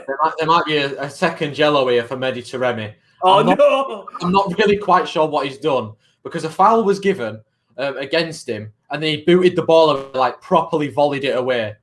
I'm not sure what's been given. The Juventus players are absolutely mad. Second yellow, Mehdi Taremi, he's off. KL is absolutely fuming because he came in my room at halftime going, Mehdi Taremi, yes. And he's been second yellow. Mehdi Taremi is off. Poetic justice. Poetic justice at its finest. Mehdi Taremi off. There he is in the corridor. He's fuming. He's fuming. By the way, in my game, Kyle, corner's going to come in, headed away by Champ. So Haaland puts it in, then puts his arms up and laughs at Bono. He walks off to celebrate. Campos goes and confronts him. Or someone goes and confronts him. Yellow card given to Haaland, and then Campos ball in the box. So going to friend him from Hummels and wins their thing. Hummels had a great defensive game today, by the way. Taremi's still on the pitch. He's absolutely furious with the referee. So what happened was, a foul was given on, I think, Demiral by Marega as they were going up for the ball. Taremi chests the ball down and just volleys it away, like to try and have a shot. He knew exactly what he was doing. And I think it's an offside. I think an offside's been called against him. And he's heard the whistle, obviously, because you can hear everything in the ground. Yeah. There not being any fans. I think Marega's the one that's offside. The referee's called for the offside, and Taremi just whacks the ball and tries to volley it. And he knew exactly what he was doing. He knew exactly what he was doing. But, I mean, 10 men Porto now, I mean, they're going to have to sit back and try and defend this lead or... Whew. Oh, we love some shouts for box. I mean, Kyle's just put it in the chat about the Dortmund Sevilla game. He went, really a couple of comments. Wimbow saying, I don't like the way ref is saying, like, the penalty we're given. Chris says, scoring late equals versus worst team in the league. His ball's in the box, backheel. Hit saves it. Good opportunity. Oh, my God. Sergio Oliveira, what a fucking run. Oh, the ball in was so bad, though. Turned into prime Pele for a second, taking on a few men and skilling past him. And then he just put the ball in. It just went straight out of play for a goal kick. But I mean, Chris did say, scoring late equaliser versus worst team in the league. I'll get that engraved from my bedroom. Fantastic result, of course. It's sarcasm from me. Shocking result. People call me Savage or brutal all they want. And the Cal just said, switch off to Dortmund Sevilla game. And I know it was a pen, but I'm sorry. The decision gave 4 minutes later is bollocks. And like Kieran said, I think it's all in the same passage of play. Yeah, because I'm pretty confident. Koundé pulls him over. Long ball up the top. Then they go back again, and then they go over. Long situation is what it was. But it was the same passage of play, if I'm correct. Chiesa's it again. Chiesa around the goalkeeper. He's missed it to the post. Oh, my God. What a tackle from Pepe. Oh, my God. Wow. What a chance. It's another ball over the top by Rabiot. He beats Corona to the ball, heads it past Marquez, and on the stretch, Pepe just manages to collide with Chiesa, fairly, may I say, and it hits the post, and it goes out of play for a corner kick. Wow. Big opportunity for Juventus. By the way, Sevilla have scrapped their plans. Jules Koundé is attacking. He doesn't care anymore. He is up front. As we see Jules Koundé do a lot, he's playing up front. So I suppose they've got nothing to lose. Got to get 3 goals minimum. That is a lovely ball to the back stick. Bonucci takes it down. Bonucci on the volley. Oh! He went for I thought he was going to go for the volley. He tried to take it back inside, and Pepe again clears out of play for a corner. We talked about that experience of Pepe.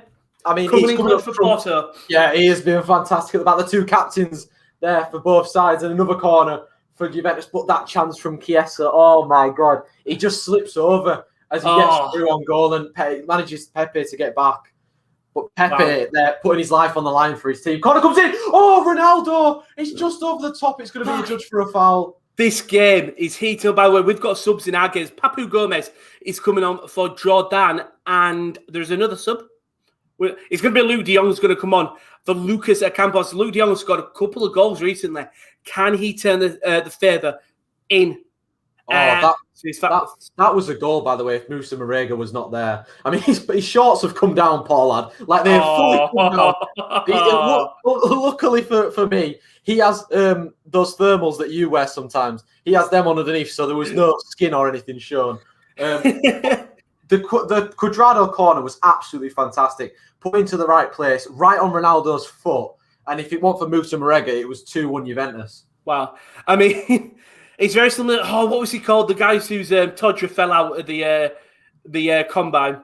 I don't know if you've ever seen the Kale. Speaking of Kale, I said, why is every player I love so stupid?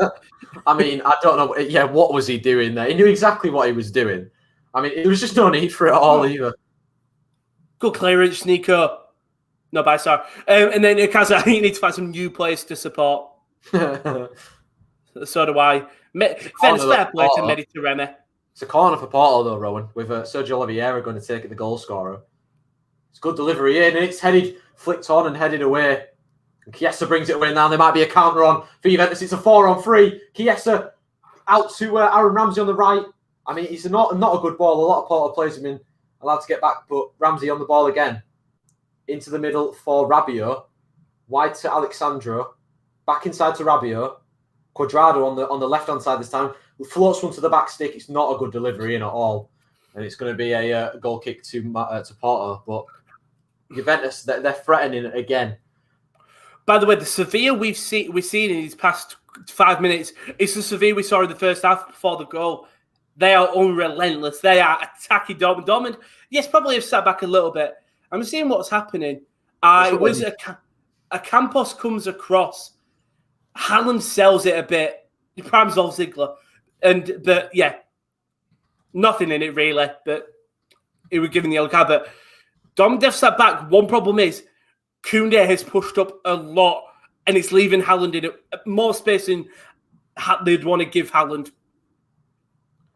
But this game, Sevilla have got to go for it. They've got nothing to lose at all now. I mean, they do because Koundé has lost the ball. Plays through. Thorgan Hazard squares it to Haaland outside the box. Takes a touch into the middle. Marco Reus, good challenge by Acuna. That's a great challenge by Acuna.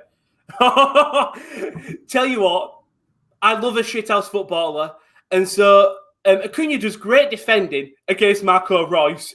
Then he takes the worst touch. I think he goes out for a throw in or a corner.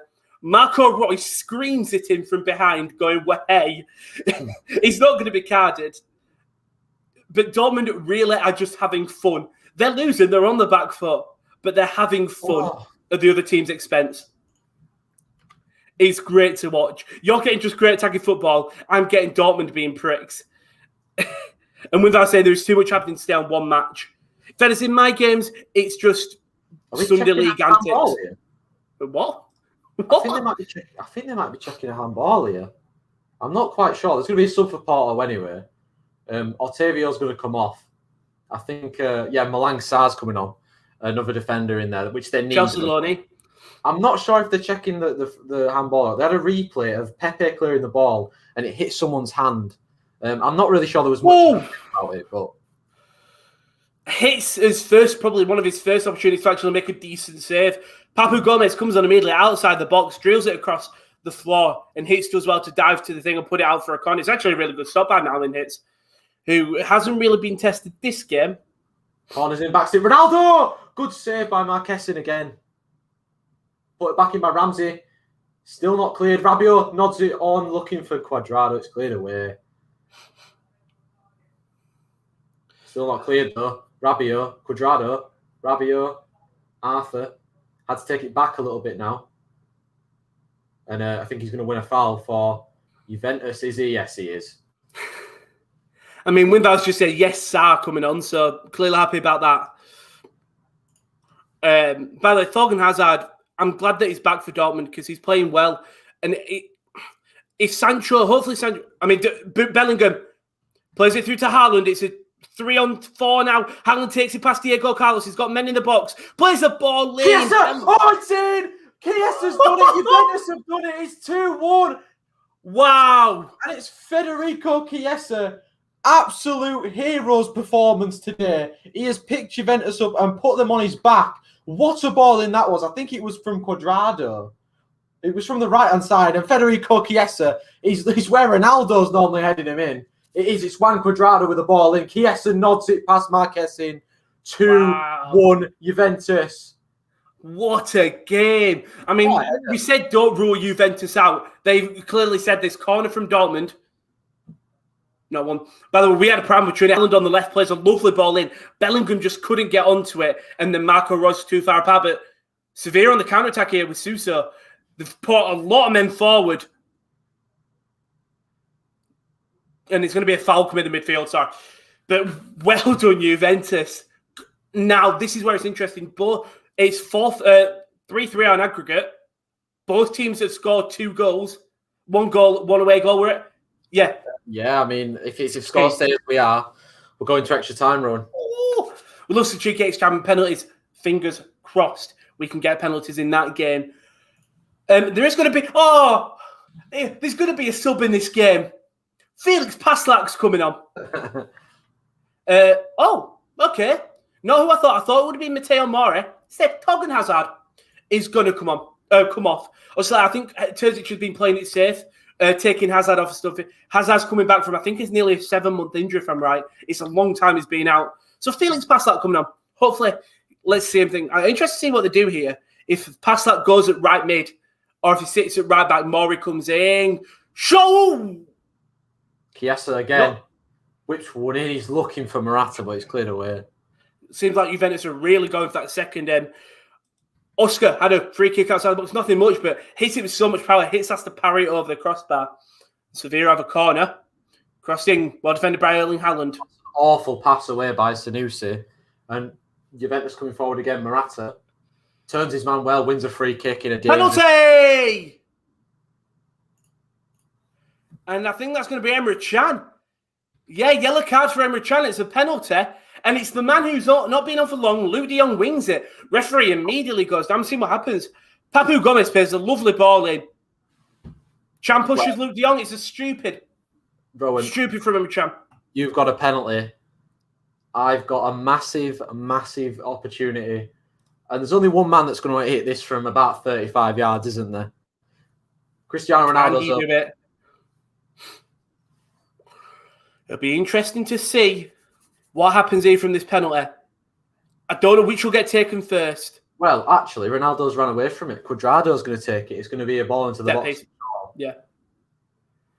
Right. In my game, it's a penalty for Sevilla. It's going to make this tie very interesting. I think it's Fernando. No, that's not Fernando. That's En-Nesyri standing over it. If he puts this in, the game's 2-1, 5-3 on aggregate. Sevilla would need 2-2 to equal 2 more goals. And the series steps up. It's a great penalty. Hits it with power. Sorry, I couldn't skip this. Oh, couldn't skip it. Thank you very much, Siri. Bonucci beats his man. Bonucci to the box. Bonucci shoots, and it's a corner kick to Juventus. I don't really know where Bonucci's come from there, but... Well, I've just heard Josh say... I took my headphone off 1 second to hear Siri. I just heard Josh go, what a penalty, and it was... En-Nesyri just rattles it on the underneath of the crossbar. Dives to the right. It's a great penalty from En-Nesyri. There's a chance. Kieran. By the way, if Sevilla get 2, we could be going to extra time as well. It's a corner for Juventus, though, Rowan. Yeah. She's whipped in by Cuadrado and headed away by Musa Marega. Still not cleared, though. Comes to the edge of the box and the shots come in. Still not cleared. Arthur with it. Cuadrado. On the ball, Cuadrado still to the edge of the area for Arthur. Is he going to hit this one? No, it's going to be Bonucci, and they're just working it well, Juventus, at the moment, but they look threatened every time they come forward now. It's a lovely ball out to Rabiot, and then in the box if he can whip this ball in. And the balls in behind Porto tonight have really killed them. That's where both the goals have come from. Yeah. Also, by the way, Youssef En-Nesyri puts in the penalty. If you want to see more about Youssef En-Nesyri, don't forget to check out the website, thesports-corner.com. Kyle did a lovely piece about En-Nesyri. Yeah, and West Ham, of course. Target for West Ham, En-Nesyri. Yeah. But Juventus 2-1 as it stands, 3-3 on aggregate. What's a brilliant ball over the top of. They've all missed it. All 4 of them have missed it. Oh, my God. There was 2 Porto defender offside. That's why they've missed it. Right. That makes sense. I was thinking that there's no way Ronaldo's not going to miss that. But, I mean, what a chance for Juventus now. They're on top with the 10 men as well of Porto. They've got to win this game. They do. Suso's got the ball, though. Sevilla fighting for this win now. Jesus Navas. Good defending from Felix Paslak. Great defending from Felix. And Delaney's been pulled down. Who goes immediately holds his leg. It's not what I want to see. It's going to be a yellow card here for Oscar. But obviously that game, Juventus 2-1. Currently stand 3-3 on aggregate. If it stays like this, the game goes to extra time. So all to play for in that game. All to play for. 20 minutes left as well, plus added time. So much time left. And then in this tie, it's that score. Sorry, I was doing the scores on the doors. The aggregate scores. So really, they don't have the aggregate scores. It's going to be a foul by Zaidu on a Cuadrado. Free kick to Juventus wide left. Exactly. Bellingham's just being warned here. Because Bellingham's been fighting a lot. Again, it's a great performance. I think seems to get, he's 17 years old. He's definitely a shoo for English. The problem is England have got such a plethora of midfield talent. Fabio takes a shot. Good save by Marquez in Ramsey. Offside. Oh. I mean, it's a small free kick. A short free kick taken. And Rabiot had the shot from far out, maybe about 25 yards, took a shot. It just trickled along the floor and good save by Marquez and pushed it out. And Ramsey's offside. I mean, the games are tense now. I mean, one goal for either side really does make all the difference in your game. If it's a goal for Porto, that is the biggest goal because then Juventus would need 2 due to away goals. So if it finished, let's say Porto got one back and then Juventus got it to make it 3-2 Juventus, I think Porto will go through an aggregate.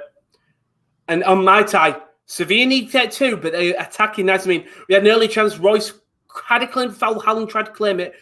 Wasn't a foul. Hands to the back. But this game. Both these games have got a lot to play for. I mean, Alexi does ask you, Kieran, was the Porto red justified? I think he knew exactly what he was doing. He just got a yellow card for a foul, and then literally about 2 minutes later was deemed offside and then just booted the ball away. I mean, it's just stupid from Taremi. Yeah. Straight red card for, second yellow. It was an easy red card, but there's going to be another change for Porto. Luis Diaz is going to come on, the man that scored at the Etihad earlier in the stage. Suso takes a shot outside the box. It's going wide. Hayes actually comes out and tries to parry it away. So, I mean, Hummel's just talked to his defence. There's a lot of hands in and around the box. I think it's Thomas Delaney who is going to have a word with. Delaney's so good at playing with the referee. All he does is just smile and says, "Oh, it's a bit of a bantering." Cross comes in though, and it's De Jong who wins it, puts it over the bar. 17 minutes left in both of our games, probably like 20 in yours. He's on mute. Sorry, about 19 minutes left. Sorry, I missed you, my sister on my computer. That's why.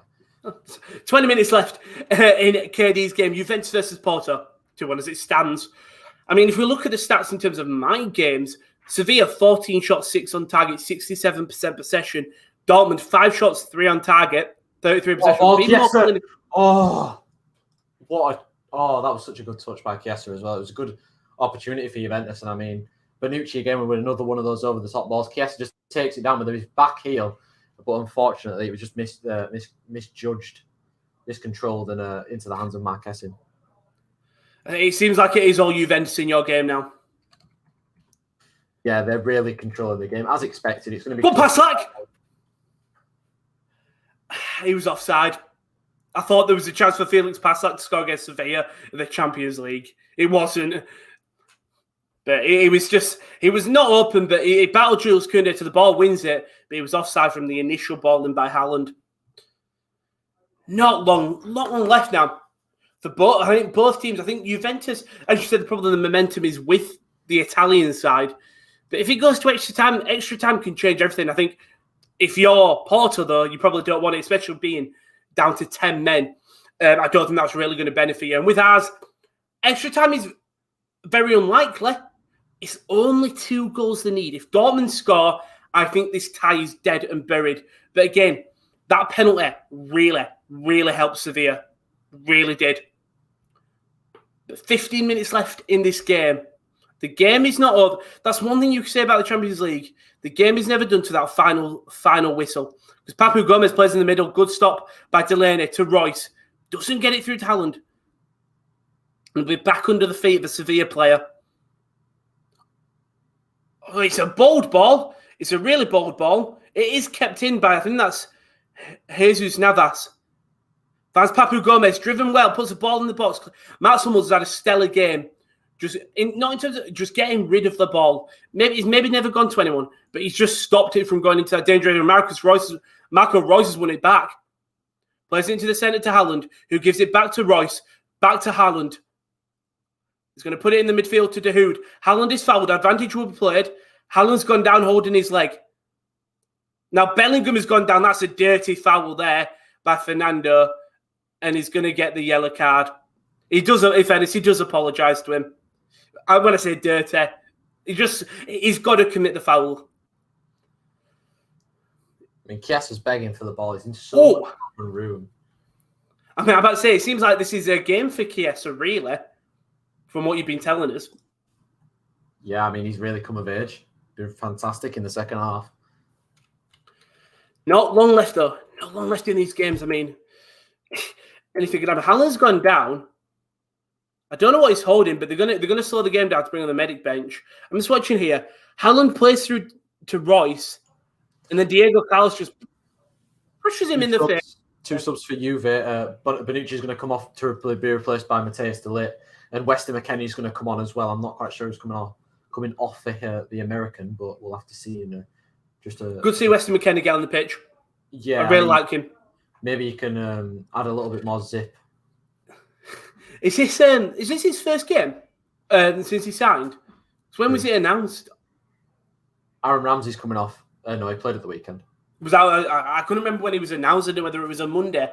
I think. And then no changes for either side with the game getting into its latter stages.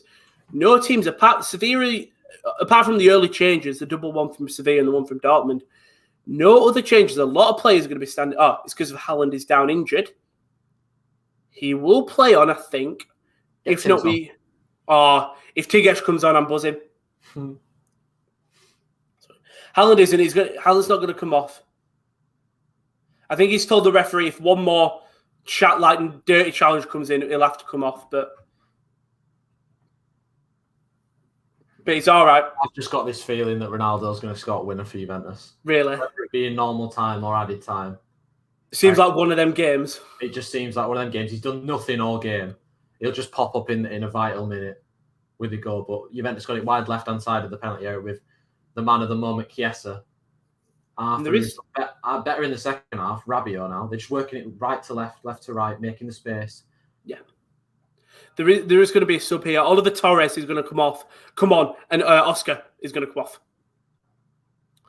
So hopefully that can make an impact. As Dortmund do have a free kick here in a very dangerous position. Royce will whip it in, I'm pretty confident. Keep eyes on Hummels and Haaland. Royce plays it in. Someone's gone down screaming there. It was Bellingham. Ball played back in. Chan doesn't win it. Royce just absolutely scuffs his challenge. I think Bellingham just got clipped in the face again. But nothing given. Ronaldo. Morata, edge of the area. Dix would in. Weston McKennie tries the header back across, and Mark Hessing had to get their hands on the ball, but it was going towards Ronaldo, that header from Weston McKennie. But, I mean, as you said, he's lurking. He's like a shark.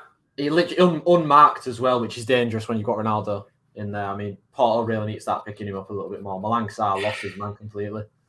That's obviously on loan from Chelsea. I think he's on loan, isn't he? Yeah. So on loan. For their, I mean, a lot of their centre-halves are out on loan. No, they're not. Sorry, a lot of French centre-halves from the Premier League are out on loan. I just meant William Saliba is out on loan at Nice. And it's going to be in another card. Sorry. I think I've not really seen enough Porto to tell you what he's been like, to be fair. But when he played for Leverkusen, he was a very good player, Malangsar. Leverkusen always produced decent centre-halves. You've got Tapsoba coming up now, don't you? Yeah, I'm just going to stop you there, Rowan, because there's a massive chance for Juventus, and it's Cuadrado down the right-hand side. Early ball in. What a ball. Ronaldo heads it back. And I'm not quite sure why Morata is 2 yards behind where the ball is headed to. because he should be on his bike into the box and it should be 3-1 to Juventus. I thought you meant Ronaldo putting in the back of the net then. Well, it was whipped across the box and he was... Oh! Go on. What's happened? No, just go on. It's fine. It was trademark Ronaldo positioning to head it in. He decides to head it back across because he sees Morata, and Morata's just not on the same wavelength. But what a chance for Juventus. What's happened, Ron? Do you remember when you and Kyle did the Bundesliga watch-along, and all three of us got sold by a bicycle kick? Oh, yeah. Well, Jude Bellingham's just done that. He was falling. He had a dig. It was an awful shot. He went way wide. But I got sold by the other head. Speaking of Bellingham, got Jude. Lovely driving from Jude Bellingham, the young English midfielder. Does really well. Does lose the... I mean, he doesn't actually lose it. He actually wins it back in a tackle, but does go back to Bono. Yes, oh! The pass was so crap. Oh, my God. He could have had a hat-trick. Wow. Could have had a hat-trick, man. Another opportunity. That channel being a Gary Neville as well. He's offside as well. He is like a foot offside. By the way, both of our games, right, have had 2 goals from one player and 1 penalty from the other side. That is crazy. All I need is a red card for Sevilla. For Sevilla, and they're exactly the same game. Incredible. Nearly. We've had I think it's been a decent night's worth of football, to be fair. Oh, it really has. Good cross in. Papu Gomez is open. Takes chest to De Jong. Cross comes back in. Bellingham doesn't win it. Papu Gomez outside the box. It's laid off to the wing now to Jesus Navas. Navas got ball in and hits. Doesn't spill it. He catches it. Oof. Sandro whips it in and it's Marquezine who catches the ball. These games are just having a lot of opportunities now. Yeah, it's a very open tie this now. I mean, I say open. It's being dominated by the home side here. I mean, Juventus, 10 minutes plus added time to push for this winner. If not, there's an extra 30 coming. There's a ball over the top. Looking for that man, Chiesa, who just tries to nod it down. He is offside again, though. He needs to they love playing offside. 3 or 4 times he could have been in behind. I mean, they just can't catch him at all. He's on fire tonight, but that time he's adjudged to be offside. I mean, it like you said, it sounds like it's all Juventus. Maybe that's Porto's game plan. Maybe it is just sit up and soak pressure, and we can hold on. They're going to be under a lot of pressure because there's still 10 minutes left, plus probably about 3 or 4 minutes added time. So there's probably about 13 minutes left in the entire game. And Rowan, since I told you the stats, there's only been 1 shot for Porto. Wow. Wow. There might be a chance here, though. They are in the box. Diaz tries to whip it back across. It's blocked. Jesus Corona gets it back in. Oliveira tries to nod it back to the edge of the area. And, I mean, there was players there. But the header just wasn't good enough. And Cuadrado's got himself in a little bit of trouble. It'll be interesting to see. Well, though, to get out of there. If you see, if you're Porto, do you bring on more defenders, sit back and then hope to go to penalties? Or because obviously without Mediterranean sending off, you really shot yourself in the foot. Yeah. Bellingham's stolen it. It's 3v2. Sorry. Bellingham plays a poor ball to Haaland, but it's still 4v2 now. Marco Reus to Haaland. Squares it. Dahoud takes a touch. Dahoud pass 1. More Dahoud. Good save by Bono. Great save by Bono. Bellingham was calling for it. You know what? It should have been a goal. 4 against 2. Bellingham plays poor ball to Haaland. Then Dahoud. I think Dahoud, if he lays it off to Bellingham, is way more open. Pass. And now Juventus are on the counter with Rabiot, with the man who's got 2 tonight. Chiesa on the left. He's got a lot of space. Ronaldo's making his way into the box. Chiesa could go on his own. Oh, he's just missed it. He's in the crossbar. Oh, my God. Come to the edge of the area. What a chance for Chiesa. I can't believe he's hit the crossbar. That's like the 3rd time he's hit the woodwork now in this game. Oh, my God. What a chance. It is so similar to the area that he hits his first goal from tonight. He just skims the left back, puts him on bloody toast. I think it's Manafa.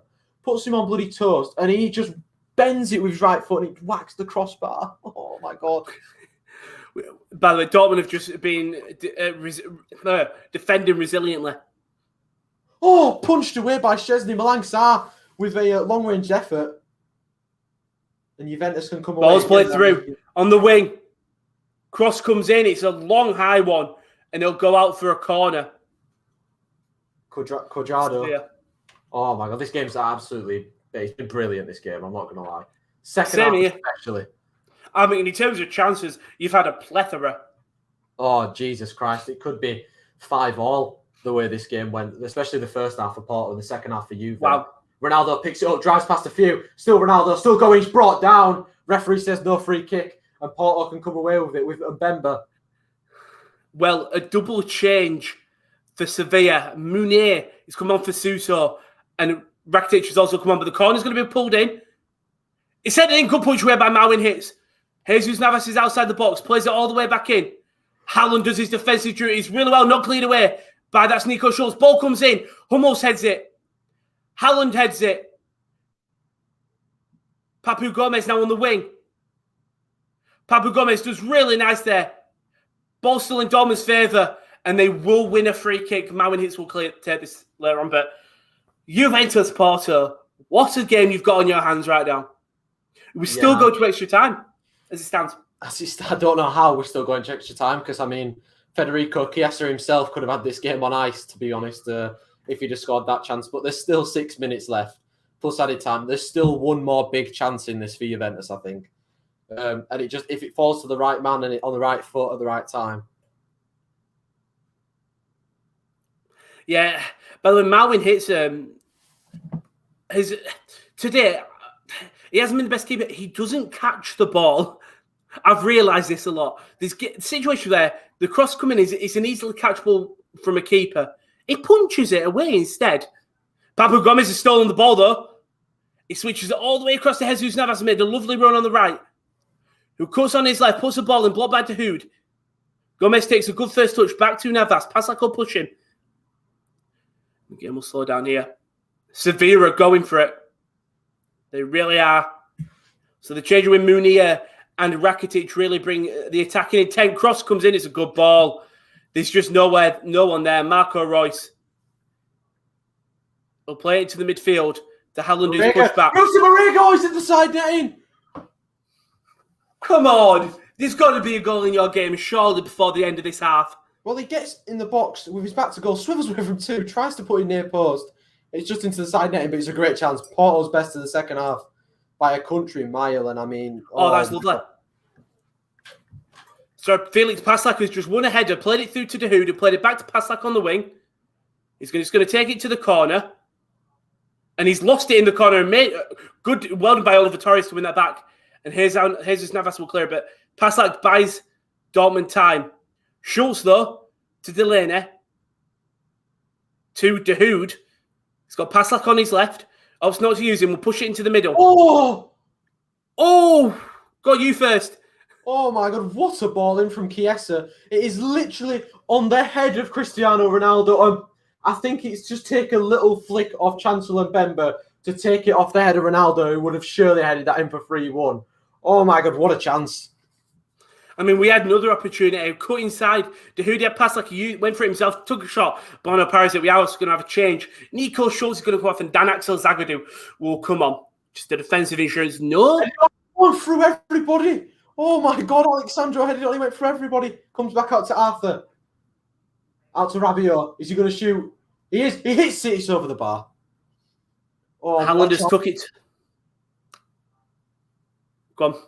No, that was the chance. Rabiot's shot that goes over the bar.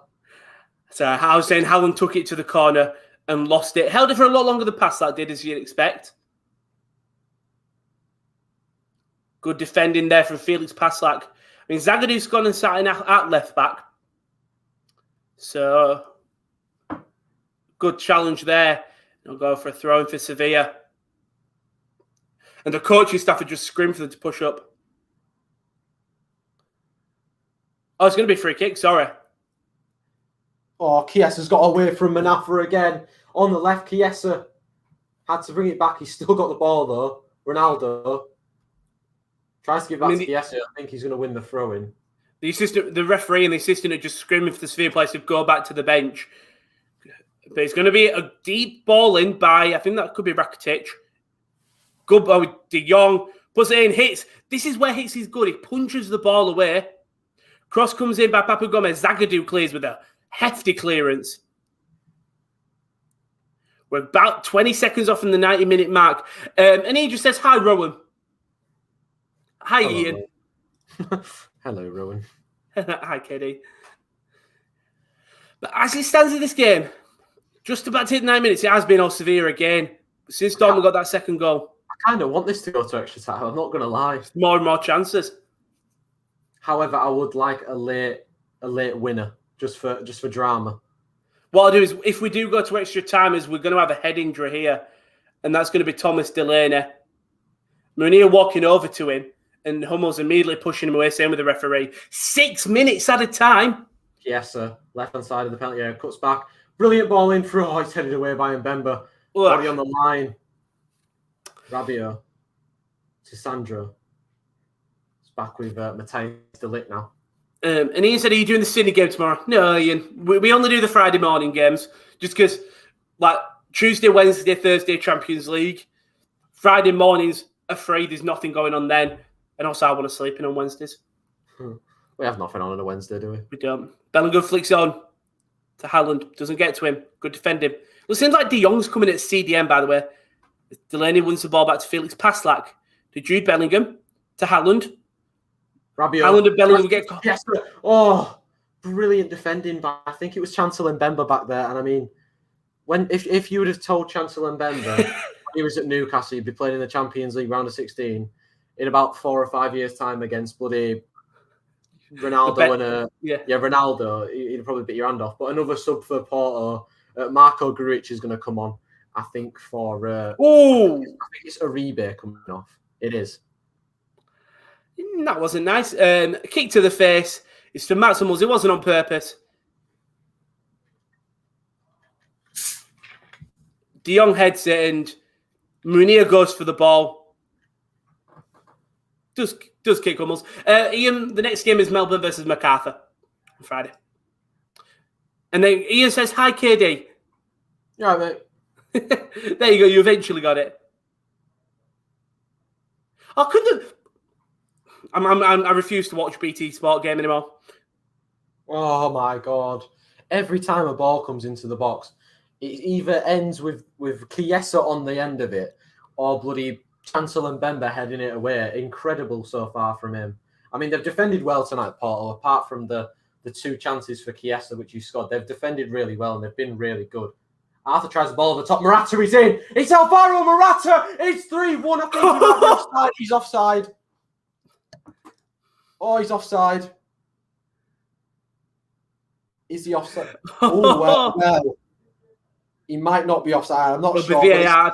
It's a lovely finish by Alvaro Morata anyway. I think it is offside. There's 5 minutes of added time, by the way, in my game. It is offside. Jesus. Juventus nearly win it to the death. I mean, we had an awkward situation here where Sophia Blair went to go take a throw-in. The ball never went out of play. So they're checking it, Rowan. Josh and Will, Ian. I think the check's over, yeah. Wow. All disallowed. Morata nearly wrote himself in Juventus history. Luckily for Porto, doesn't go in. Long ball over the top. Zagadou does really well to head it back to Mawin Hits, who will let Enesiri chase. I am convinced there is still a chance in this game. Then, so how long? 5 minutes left? There's 3.5 minutes left. Ronaldo, Cuadrado. Ronaldo again. I mean, he's not really done anything at all in the 90 minutes. I'm not going to lie. But if he scores the goal that puts him through, then I'm pretty sure it will be another Ronaldo masterclass. Alexandro gets the ball on the edge of the area. Chiesa, the man who currently sending his team to extra time. Arthur overruns the ball, and Porto might be able to counter here with Marega. Defend him. Tries to play Jesus, but it's cleared away. 2 minutes left for us. Thomas Munir is going to come on, but it's been all Sevilla. And it's going to be number 2 that comes off, Matteo Mora. So not even taking any attackers off. I feel so sorry for Weston McKennie. He's made the same run about 4 or 5 times round the back of the defenders, and Cuadrado just never gives him the ball. Or Weston. He's making really intelligent runs and just not getting the ball to him at all. But it's with Chiesa again on the left-hand side with just 1 second, Rowan. Yeah, that's right. Chiesa against Corona. Back to Delay. Out wide to Cuadrado. Can he get a cross in? Takes it past Luis Diaz and shoots! Oh, it's in the crossbar! Oh! My God. Alexandro. Oh, Yes, sir. it's in! Yes, It's sir. what? Oh, it's a foul. What's happened? It's in. Sevilla have got a goal back. Oh, It's 2-2 with 1 minute left in this game. It was Papu Gomez. It was from this free kick. It's cleared away.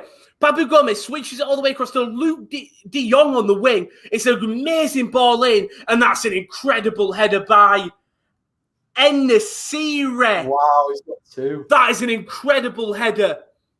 This game is on. 5-4 on aggregate. What a thunderbolt that was by Cuadrado.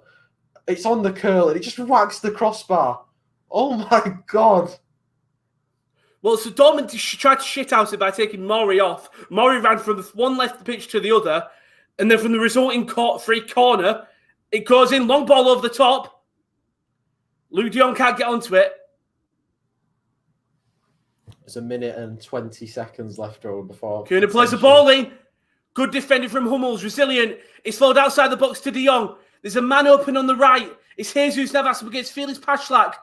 Navas crosses a great ball in. It's cleared away, still in the box. Luke de Jong. Cut back on the inside. And it's cleared by Dan Axel Zagadou. 20 seconds over the 6 minutes. Oh. Watford going in. Cross comes in. Hits actually collects a ball. He picks it up.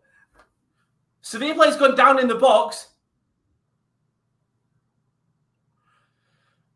And now Sevilla player's staying down in the box, trying to play for extra time, but the referees won't allow it.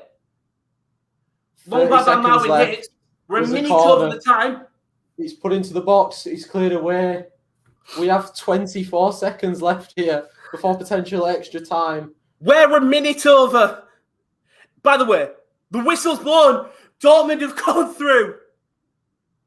I can hear players screaming. It's an awful pass from Chiesa and 8 seconds from Porto potentially taking Juventus to extra time. Corona on the free kick. But Rowan 2-2 in your game. Dortmund are through by the skin of their teeth. Almost bottled it in the last moments. We're 7 seconds over the 5 minutes. He's going to allow this last final attack for Juventus. It's Cuadrado on the right. Cuadrado tries the early ball and Bemba clears it away. Arthur to Rabiot. Cuadrado. He's going to try another one of those balls into the box. It is a lovely ball in. Ronaldo's there. He misses the ball. He misses the ball completely. And that kind of sums up his night today. I think we're going to extra time. Are we? I think we are going to extra time. We are. Well, we're 44 seconds. 47 seconds over the 5 minutes of added time. Are we going to extra time? I mean, it's a goal kick for Marchessin, so he must be going to extra time. In the back of their heads, Dortmund did be getting flashbacks of a comeback win. And it nearly happened. En-Nesyri in the 94th minute. There was a minute left. Thunder of a header. An absolute wondrous header. And then just some... Sevilla should have equalised. Sevilla should have equalised. A minute and 15 over, and it's... Wait, what? It's Porto coming forward with Sergio Oliveira. They're still playing. We're a minute and 30 extra over. Grujic. Just get it forward, mate. Don't go backwards. He's still on the ball. I mean, they're definitely playing for the extra time. The referee glances at the watch. Whistle blown. Wow. Extra time. We've been waiting a while. And we've finally got extra time. Before we do yours, because we've got extra time in yours. Dortmund versus Sevilla, 2-2. My God, did I have a t-shirt? I think all of Dortmund did. En-Nesyri, in the 96th minute, puts it in the back of the net. There were 6 minutes added time. The referee lets play go on because of the goal and breaks in extra time. Sevilla get a last-minute opportunity. The ball comes in.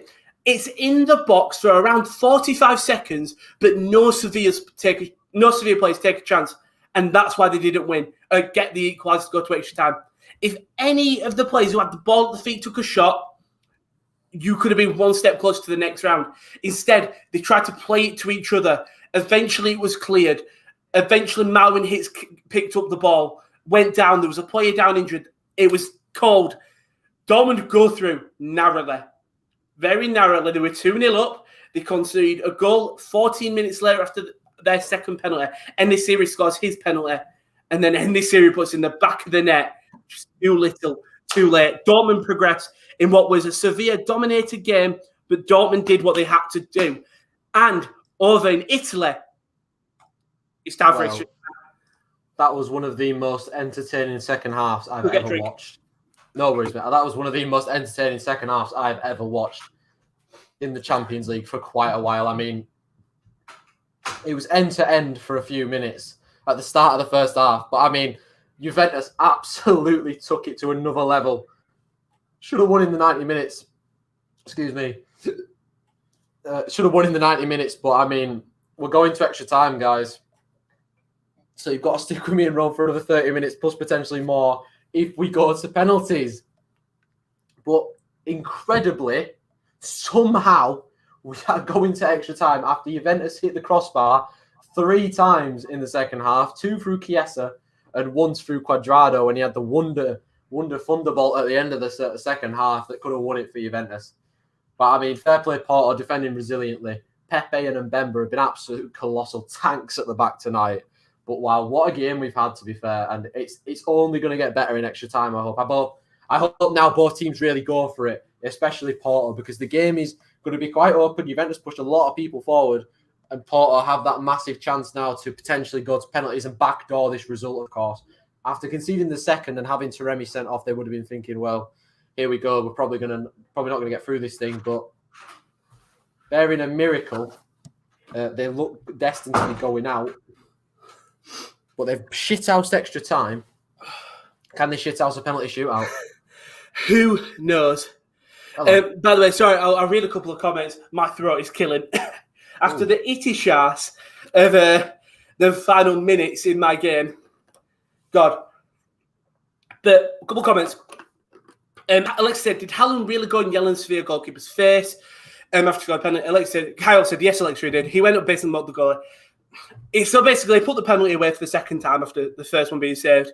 And then he goes up to the goalkeeper and smiles and puts his arms up, goes away immediately. And then Campos and Fernando go and confront him. And that's what leads to the altercation. The yellow card for Haaland for that. And then the yellow to wouldn't have been a Campos. It was someone for that. But yeah. Oh, what a game. What games we've had. I mean... Yeah. Sometimes we complain about we've had boring games in watch-alongs. Today, definitely that. If you've really enjoyed what we do, we'd appreciate it very much. Don't forget to like and subscribe on the YouTube. You're already on it now. Turn them notifications on to see when we go live. If you also want to see when we're live beforehand, go to the Twitter, @_top corner for any when we go live, and what's coming up on the channel. Also, when articles go up on the sports-corner.com. So much going up tomorrow. We've got a lot of NFL content actually coming up. This week we will have football content. There's a great article up on there. If you have been interested in this game and you want to learn more about En-Nesyri, don't forget to check out the article that Kale did, I think, last week on him and why West Ham are targeting him to be their new leading man. There's a lot of stuff up on there. We try to break the news as quick as we can as possible, but there's a lot of stuff on the website. Some about stuff about Dak Prescott, League Two. If you're not a English football fan and you want to get into the lower leagues, League Two, a piece on there about Fulham. And then if you're a FIFA fan, there's a FIFA Team of the Week predictions. But yeah, fuck me, what game? What games we got? A couple of comments. Christian said, I'm baffled by Carlisle fans. Can't believe I've seen them celebrate one more draw versus the worst team in the league. Ridiculous way. Over the top positive about, we had an argument with them. More entertainment in the game. Okay. But Chris, you got last minute equaliser. You could have come away with no points. But as the Porto game does get underway. Yeah, it is back underway. So I put it on, but I know I'm behind you. So we're all good. What are you on? 9:17. Yeah, I'm 5 seconds ahead of you. I figured it out before when your extra time were going, so it's fine. I'll just practice to stay quiet and let you do it. I'll just read comments. Bernardo's here. Welcome, Bernardo. Hope you're good, pal. And hi, lads. The penalty shootout is going to be insane if it goes to it. Hoping Paul will go through and said, well, if that gets to it. I mean, we're both hoping for a penalty shootout, aren't I mean, I still think that there's going to be one moment of pure inspiration from someone. Are you still hoping out for Ronaldo? The thing is, he's done nothing all game, and it is so Ronaldo to just pop up in the moment where they need him and score. But I mean, he's been pretty shit tonight. I'm not going to lie. Yeah, I don't know how much game. You're going to have to carry the bit of the stream now because I haven't watched any of these games. I don't know. I mean, I can do that, I'm pretty sure. I am glad to see Weston McKennie up on the pitch. I really am. He's oh, no, sorry. In other vital news out of this game, Dan Bailey has been released from the Minnesota Vikings. Did Oldham win in the end, or did they draw 0-0? I'm guessing. I think we drew 0-0. I'll have a look. Well, this game goes on. We drew 0-0. Big result for Keith Hill's first game. You know what? What a way to come in. Come in as you expect. Get a point. God, I'll take it. I mean, that's foul. Foul against Cuadrado there. Decent chance for Porto to get a ball in the box on the left-hand side. Yellow card for Cuadrado as well. Oh, my God. By the way, Newport won in the 96th minute with a penalty against Bradford. Yeah. Ooh, Bradford. We love a good last minute. Well, Cuadrado's just got a yellow card. Yeah, I've just seen he's going to be out of the next leg. Well, not the next game. The first leg, if Juventus go through, that is. Yeah, that's if they go through. What was it? Even more for complaining, wasn't it, rather than the foul? I think it was a hand to the face, but yeah, probably some not very nice words. But Sergio Oliveira with a massive chance to get this into the box from a decent position. If Porto can score, then Juventus. Let's target Musa Marega here, surely. If Porto score, terrible delivery, awful. Oliveira's got a lovely beard though. The ball's not cleared though. It's back to Mbemba, I think this is, who dinks one into the box, and Szczesny comes and collects it well. Grujic it was who was in there. Then it's fair that Szczesny just commanding his box. Look at the size of Marco Grujic. Just look at the actual huge, size. Isn't it? Oh, that's a good ball to Ronaldo down the line. Slips on the ball though, and I mean, I still managed to get it to Alexandro though somehow. And I mean, helps with his long legs. It's not going well for him tonight. I'm not going to lie. He's kind of getting carried by his teammates. In fairness, not normally Ronaldo carrying teams. It's nice to see that there's a team that's stepping up for him. You know what I mean? In McKennie's there. Morata to the edge. Ronaldo takes a touch. It's cleared by Grujic. Still not cleared. Ronaldo, loose ball picked up by Sandro. It was to Ronaldo. And the ball eventually finds its way to Rabiot on the left-hand side of the pitch. Back to Sandro. Juventus is still operating the what's it called? The Leeds trim in terms of I can just see. Sorry, not even Juventus. I saw Rabiot's ponytail. I saw Oliveira's ponytail. Okay, that is it actually, but Cuadrado. And also Musa Marega's ponytail. Right, Rowan. Ball's put into the box. Still not clear. McKennie takes it down edge of the area. Finds Chiesa. Back to Cuadrado. Another good ball into the back post. It's headed away by, I think, Manafa. Still not cleared, though. Corona. McKennie in the box takes a shot. It's blocked. Cuadrado. Sandro. Oh, brilliant defending there by Pepe, and he's going to win the foul against him. But when Juventus attack down the right-hand side, Ron, watch Weston McKennie's runs. He's made the same run about 5 or 6 times, and it's such a good run. It's such a smart run to take people out of the game. And Cuadrado doesn't give him the ball at any time. So the shot from Weston McKennie did a lovely turn to put it onto his right.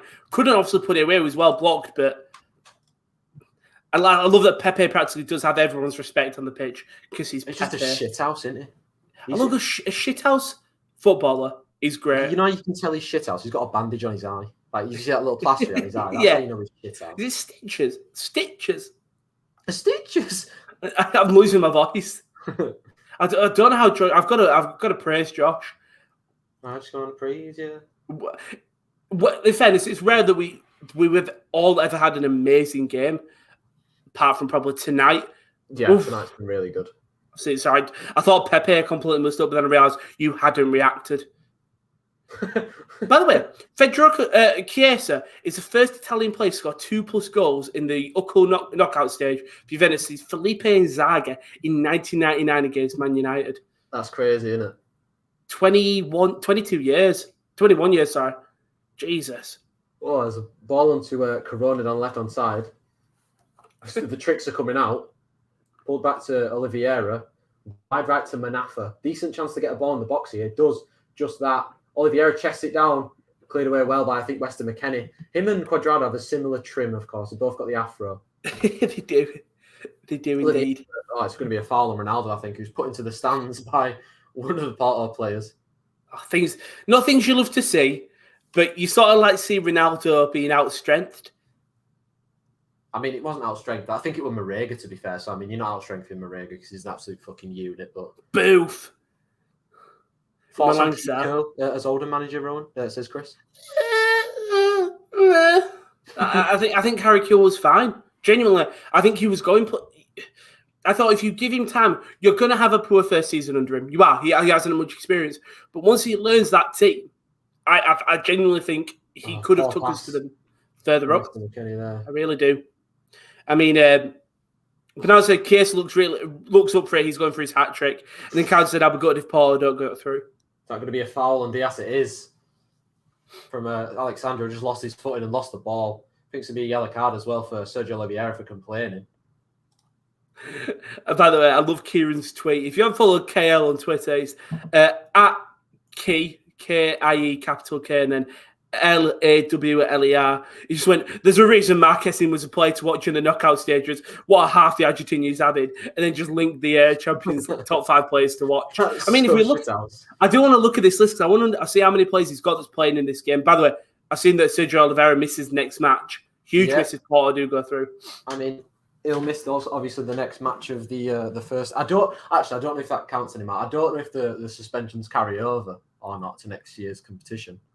I don't think so. I wouldn't see why.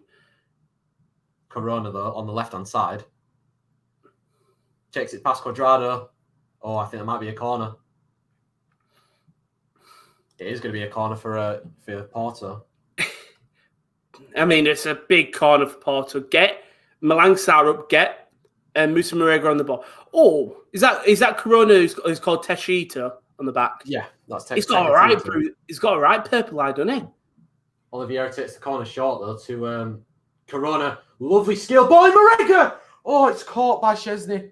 But there's appeals for I think a handball. Marega does really well to win the header. Juventus are off.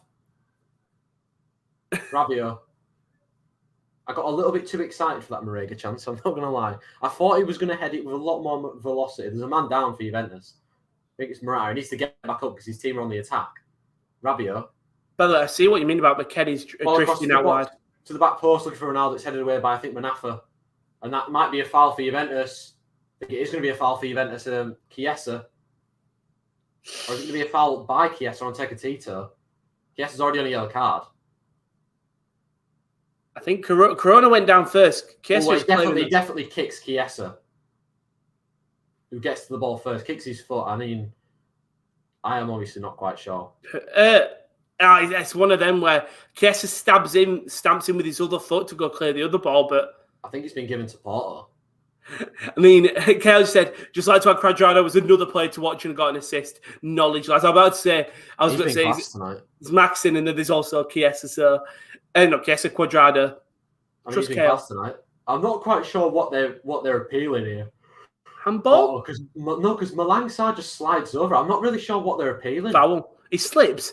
I'm guessing he thinks he's been touched. What are they appealing for there? Does Grujic trip him up, or does he fall over his own legs? I think he just slides over. What are they appealing for? Well, obviously Marega appeals because Sarr's appealing, but by the way, Chris said I thought Kiel did it right, to be honest, struck with the exact same. And then Kyle says Sandro should have been booked already. Oh, well, there's a break on Morata. Awful pass. Ronaldo would have been in if he'd have passed the ball rightly to him, but that's a lovely touch. Mary Demiral, McKennie. Cuadrado now. No, that's the Cuadrado. The 100th minute, though, Rowan, of regulation time. Slow start to the second half? Yeah, I mean, 5 minutes of the first half of extra time left. Yeah. Musa Marega, I think, with the biggest opportunity. That header inside the box. Yes, sir. Right-hand side. Whips one in low. It's a good block, I think, by Malang Sarr. And Lucas Diaz can bring it away. Loses it, though, to Cuadrado and Rabiot. Chiesa. bounces off Diaz, and Chiesa cuts back, and I think he's dead. I'm not gonna lie. He looks absolutely shattered. The poor lad. I think he might be dead. Oh, that's a foul by Cuadrado on Sergio Oliveira. Yeah, I don't think he actually touches him. Already booked. Cuadrado. I don't think he touches. I think the referee's scared to obviously thing, but I don't think he actually touches him. Does he? No, there's no contact. Well, there's definitely a sub coming on. Arthur's coming off for Kulusevski. Imagine he writes his name for Juve. I mean, if there's a platform, Bernardeschi's also coming on. I think Chiesa's off. I did say he looked knackered, and he's done his part tonight, getting the 2 goals. But still so young. Spent. Yeah, 23. You were right, by the way. He's 23. And then obviously Kulusevski, 20 years old. Also, this is going to be a very niche reference. He looks like the guy who plays SpongeBob on the SpongeBob musical. I've not seen it. Oh, I doubt anyone has. It's just he looks like him. Oh, God. Thank you for that, Rowan. So it's just after them SpongeBob musical fanatics. I know there's a lot of them. Well, Ronaldo might be in back behind here. Marquezin's out quickly, and I don't even think he got the ball there. The referee says it's fair. I'm not even sure what happened there. Because he didn't really collect the ball. He collects it with his legs, but yellow card for Bernardeschi. He's only just come on. Oh, that's what it's been brought on for. Look at Chancellor and Bemble. Why is Pepe so unhappy about that? What's he claiming for? I'm not really sure what's happened. Is it yellow Pepe? card for Pepe? I don't know. Pepe also looks like that. What's it called? Character of a video game. No, it looks like Ice Age, the guy who says who makes the straw. I think that's a 50-50. Let's have a look here. So Ronaldo doesn't the ball with his legs, but he's not got the ball under control. I think he takes. Does he take? He does get the ball first, so it technically is a. I'm guessing it's view. Oh, that is a naughty one from Bernardeschi. Wait till you see this, Rowan. Oh, that is cynical. That is not nice. Definitely a yellow card, but naughty man. Marquezin one. Does he have control of the ball? Of course, he definitely connects with the ball with his feet. I think if that's an outfield player, people will say that's a good tackle. I think we've got to view it as just a sliding tackle, and that is good on. He gets the ball first, and then Ronaldo clips into him. But I think that's it. It just looks so nasty. Oh, it does. But he gets the ball. He makes the sliding challenge and he gets to the ball first, unfortunately, for Juventus fans. I think that's actually a really well-timed challenge by Marquez. I think it's one of them that we've seen him given. I wouldn't be surprised because I think it's his left leg is trailing first, but his right leg collects it. So it's one of them ones. Manager preference. Like Kyle said, won the ball, then took out Ronaldo. Love to see it. Nice tackle. Exactly. It's one of them ones where people will contact. I think it's not a good challenge, but he does win the ball first. Yeah. That's a lovely little move between Kulusevski and McKennie. I think should be hands to the face, Kulusevski there by, I think it was Diaz. Hands to the face. Face mask. Face mask. Illegal hands to the face. 5-yard penalty, automatic penalty. Automatic free kick. Is that like Diaz? Oh, it just grabs his head. Just grabbed. Watch him, he grips his head. Oh, just scratches him, doesn't he? I mean, this first half of extra time has been a little bit shit. I'm not going to lie. Also, I feel like we said there were 5 minutes left ages ago. I realise we are now, but I feel like that was like 10 minutes ago. Oh my God, Oldham got another injury. Who got injured this time? Rafael Diarra. He leaves the pitch injured. Oh dear. We'll have a good injury, we really do. Keith Curle's going to be playing soon. Oh, bring him on at centre half. Cuadrado gets away from a few men. McKennie made the same run. Just didn't bother pass to him. Sandro has to go back. There's 2 minutes added on. Poor Western. Ronaldo. I've also got Bernardeschi. That's going to be a corner. What do you think about extra time in extra time? I just think it's stupid. It's added time, by the way. It's not called extra time. It's called added time. Yeah. I think it's a bit stupid. It's because of the stoppages in play and the... Yeah. It's the stoppages in play and the substitutes. Ball into the box, though, headed away to Cuadrado. Maybe just because I want to get the penalties quicker. Cuadrado. Well, I mean, we are 17 minutes from that, Rowan. 16 if you want to be precise. Mateus de Ligt on the ball. Whips one. It's an awful delivery. I mean, the crossing in today, in this period of extra time has been awful. Yeah, I feel sorry for Weston McKennie. As you said, obviously now that I'm watching the game, he's making them runs just... I think, you know that meme where Benzema was like, don't pass it to Vinicius, he's against us. It's like, don't pass it to Weston McKennie, he's against us. He's got a similar haircut as me. Ronaldo tries to cut inside, still got the ball. Awful pass to Morata, and it's cleared away. I'm just like, Jesus. He's not having a good one tonight. No. I just want penalties now, to be honest with you. Well, we've got... A late win would be great, but... Gives the late equaliser. It's going to be weird for penalties, though, isn't it? When I'm like, oh, it's in, and you're 5 seconds later, oh, it's in. Oh, it's in, it's gone in. What a penalty. Who'd have thought that? Who would have thought that? Wynn says Marcus should be off. Looks like a 2-foot challenge. He just had his legs out to make him fall. Like I said, it's a 50-50. Like, it's been given. They've been given before. It's one that will get. Argued till the end of the time. Good game, though. Good game we've got on our hands. Kazza, this game is good, but very off-putting by the players falling down by the man a little bit. End of the first half, extra time. So I thought there were a chance. Just by the man a bit slaps. Love to see what happens when they get a full-blown punch. But extra time, period 1 is over. Poor. Second half. I think it was very poor from both sides. I expected Juventus to come out and really capitalise on that kind of momentum that they had, but I mean, it was just poor. I think Juventus did dominate. I think they did, but yeah, like you said, I would have liked to see them really put. I think they could have easily scored. Maybe if they played through Weston McKennie.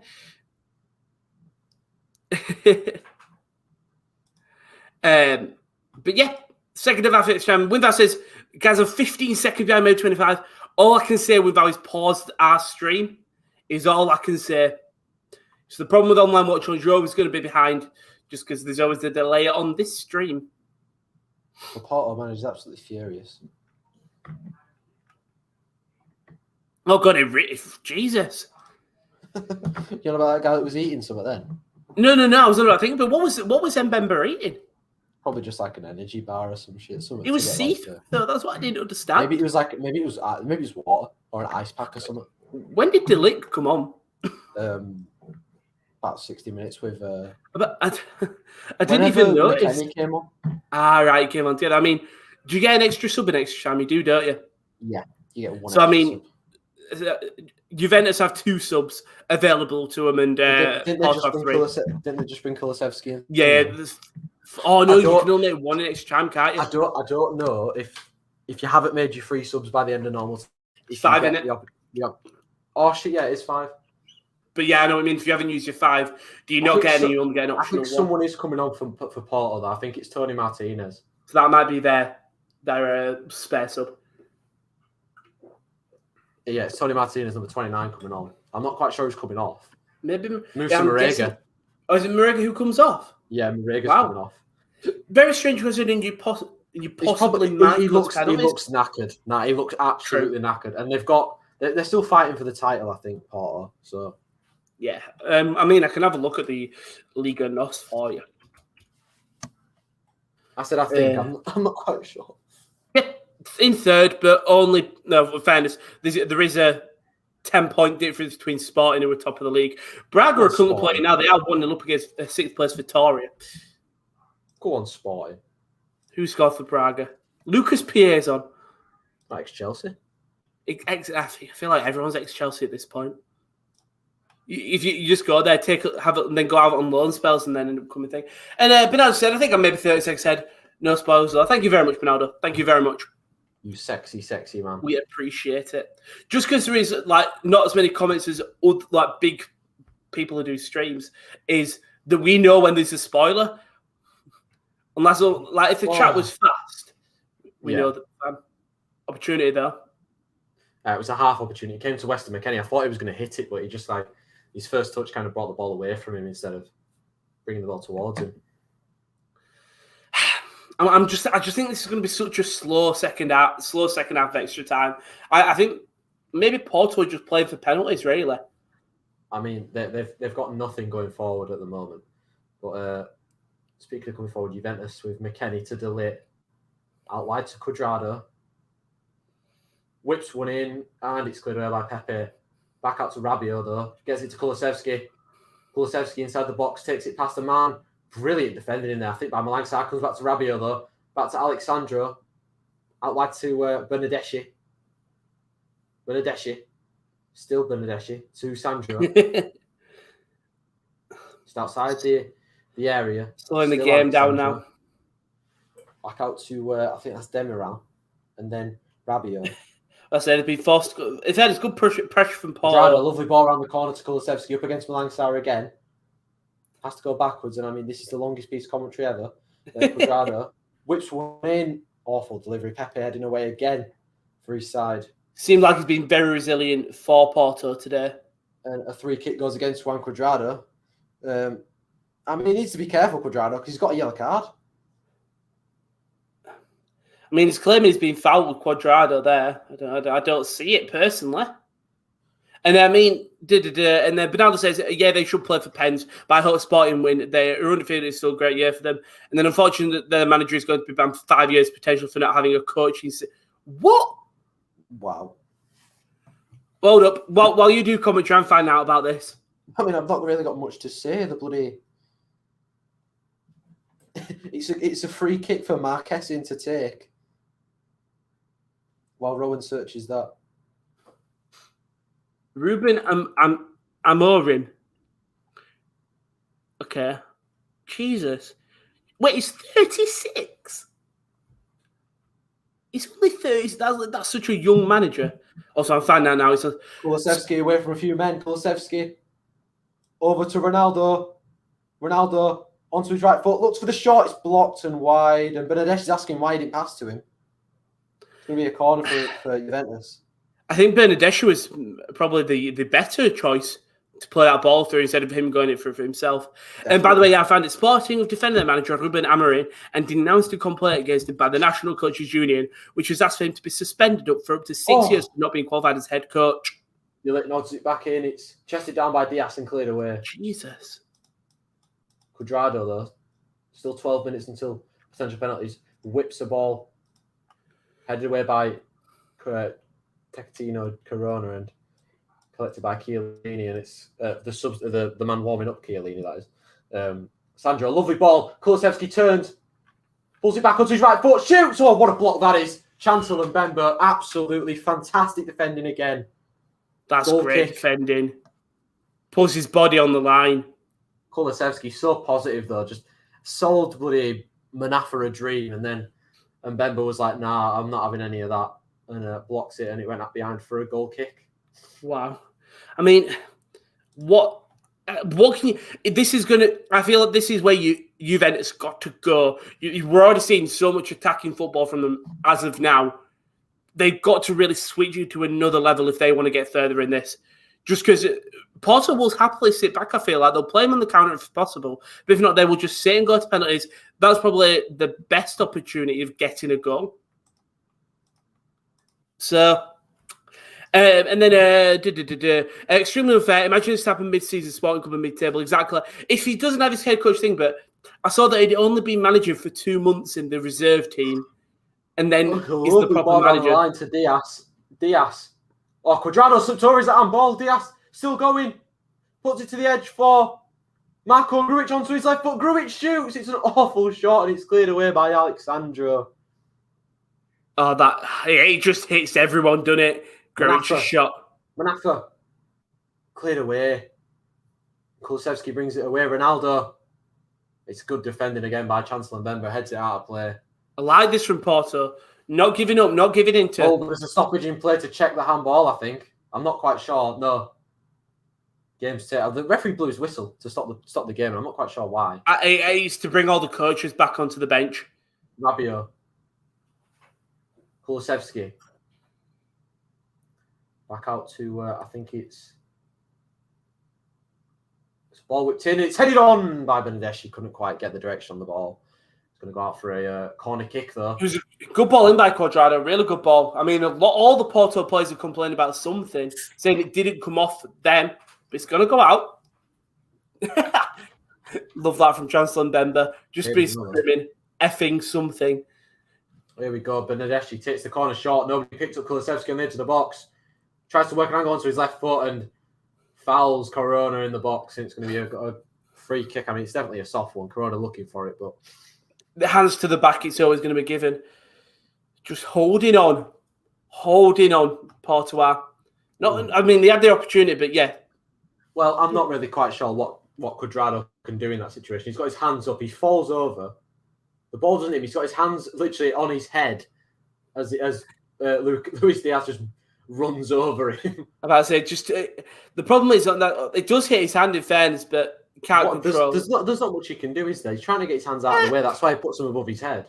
True, but that was after he made connection with it. I think if there was a handball when he had his hands on his head, fair play, but it's one of them ones where Diaz is right next to him. I'm not sure he could do much about that. No, 100%. I don't think so as well. But again, we've seen them. That's the problem with officiating. We've seen some be given. We've seen some not be given. It really is. What was it? Chalk and cheese. Yeah. I mean, imagine if Porto get a late winner. 7.5 minutes left for this. Imagine if Juve get a late winner. That'd be incredible. Oh, Kulusevski does well to get past Malang Sarr. Malang Sarr recovers well, though. Kulusevski's still up against him, though. Low ball into the edge of the box. Morata! Oh, caught by Marquezin. It's a good ball in by Kulusevski, just not hit that well by Morata. Oh, terrible challenge by Rabiot. Yellow card for him. Luis Diaz has done well for Porto, getting them out when they need to. Good tactical foul. It's going to be a yellow card for Rabiot, though. Really good tactical foul, though, from Rabiot. Cuts down that counter-attack opportunity. And luckily, because there are players back, it's not a red. Still keeps him in the game. I mean, also, Rabiot will probably want to sit off. It'll probably be a penalty. It will be a penalty. He does get the ball defense, but I think he fouls Diaz before. That opportunity, though, was great. Kulusevski with an amazing ball outside the box. Morata just with a poor connection.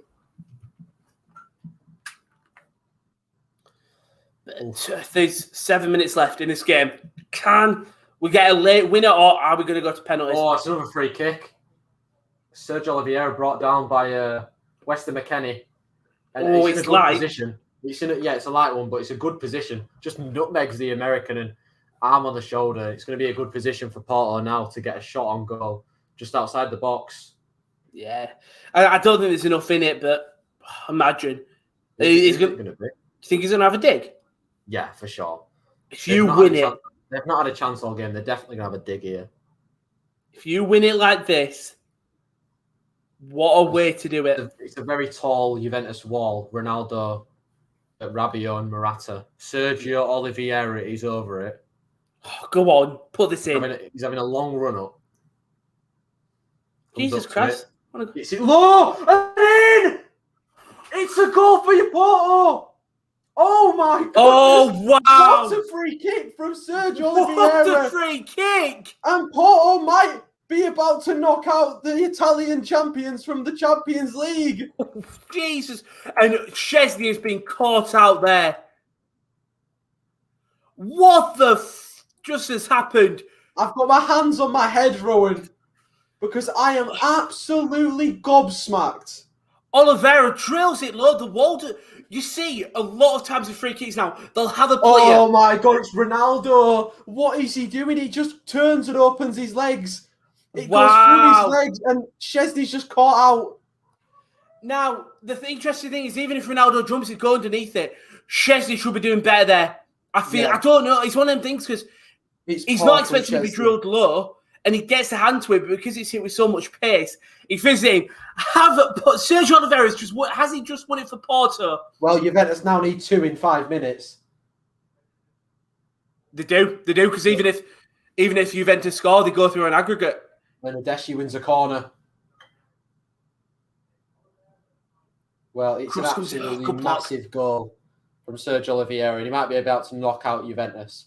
The 10 men of Porto. I'm about to say, like you said, it was a set piece. I thought it was going to go over the wall. Bernardeschi whips it in. It's a shot. What a save by Marquezin. I think it was Ronaldo who had the shot, and Marquez in another brilliant save. That's an incredible save from Marquez there. And Ronaldo just got Porto. Great. It's 3-2. I think it's Rabiot with the header. What a header! Juventus right back in the tie. Jesus Christ! We're going to penalties. We've got 3.5 minutes of pure football. Jesus Christ!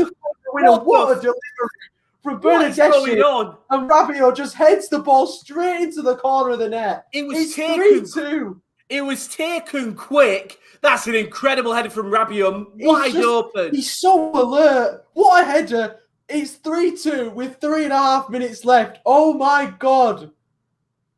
Oh my, what a header from Rabiot. Puts it in the back of the net. I mean, Kyle's just said Porto deserves this crap wall. Grab goal king. Hi, you there. I spoke too soon. Porto, hold please. Two subs coming on for Porto as well. I mean, I'm not even sure who they are. Corona's coming off. I wish Corona would fuck off. Not the actual player, the pandemic itself. What a game, though. What a game. I think they're going to shore up the defence. I bet Josh is absolutely kicking himself he's let me have this game, because the game tomorrow will be dead. I'm about to say, obviously, KD was originally never going to do this game. It was going to be Josh, but after some scheduling changes, Josh took Barca PSG. KD has took Juventus Porto. As it stands, Juventus 3-2 up. Yeah, and Sergio Oliveira and Corona are off. Diogo Lete, who's a defender, and I'm not quite sure who else this is that's come on, but another substitute. It was... Wait, hold up. The other sub hadn't even come up. Yeah, exactly. Didn't come up.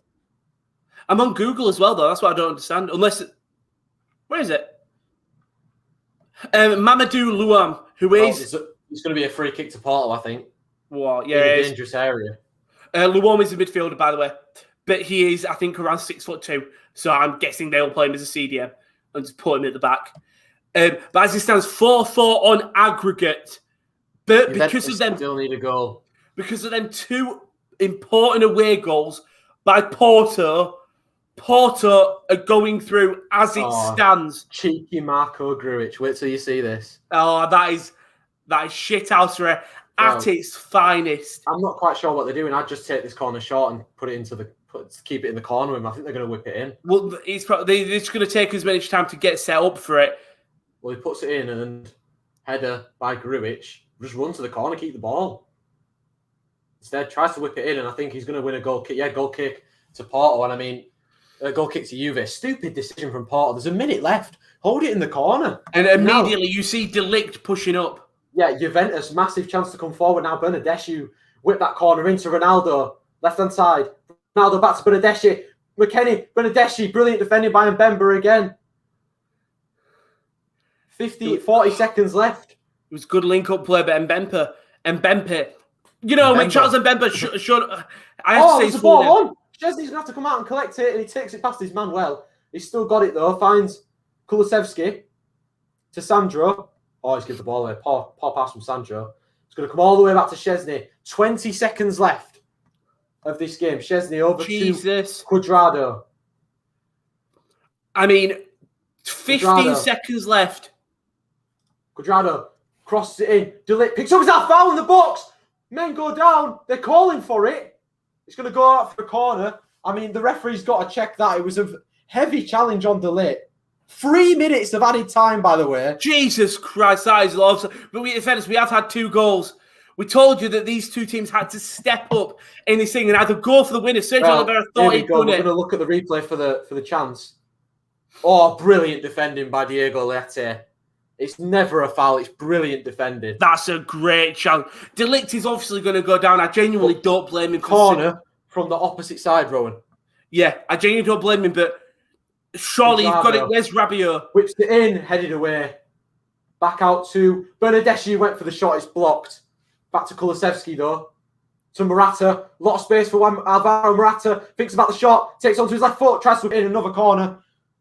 With 2 minutes and 10 seconds left. It's a great challenge. Bernardeschi to take it. It's Bernardeschi, Ronaldo, and the boys are in there. Bernardeschi, another decent corner. De Ligt gets there. It's headed away. cleared away. 1 minute and 45 seconds. Not long left. Kulusevski. To Rabiot. Swivels on it, finds Sandro. Sandro to Bernardeschi.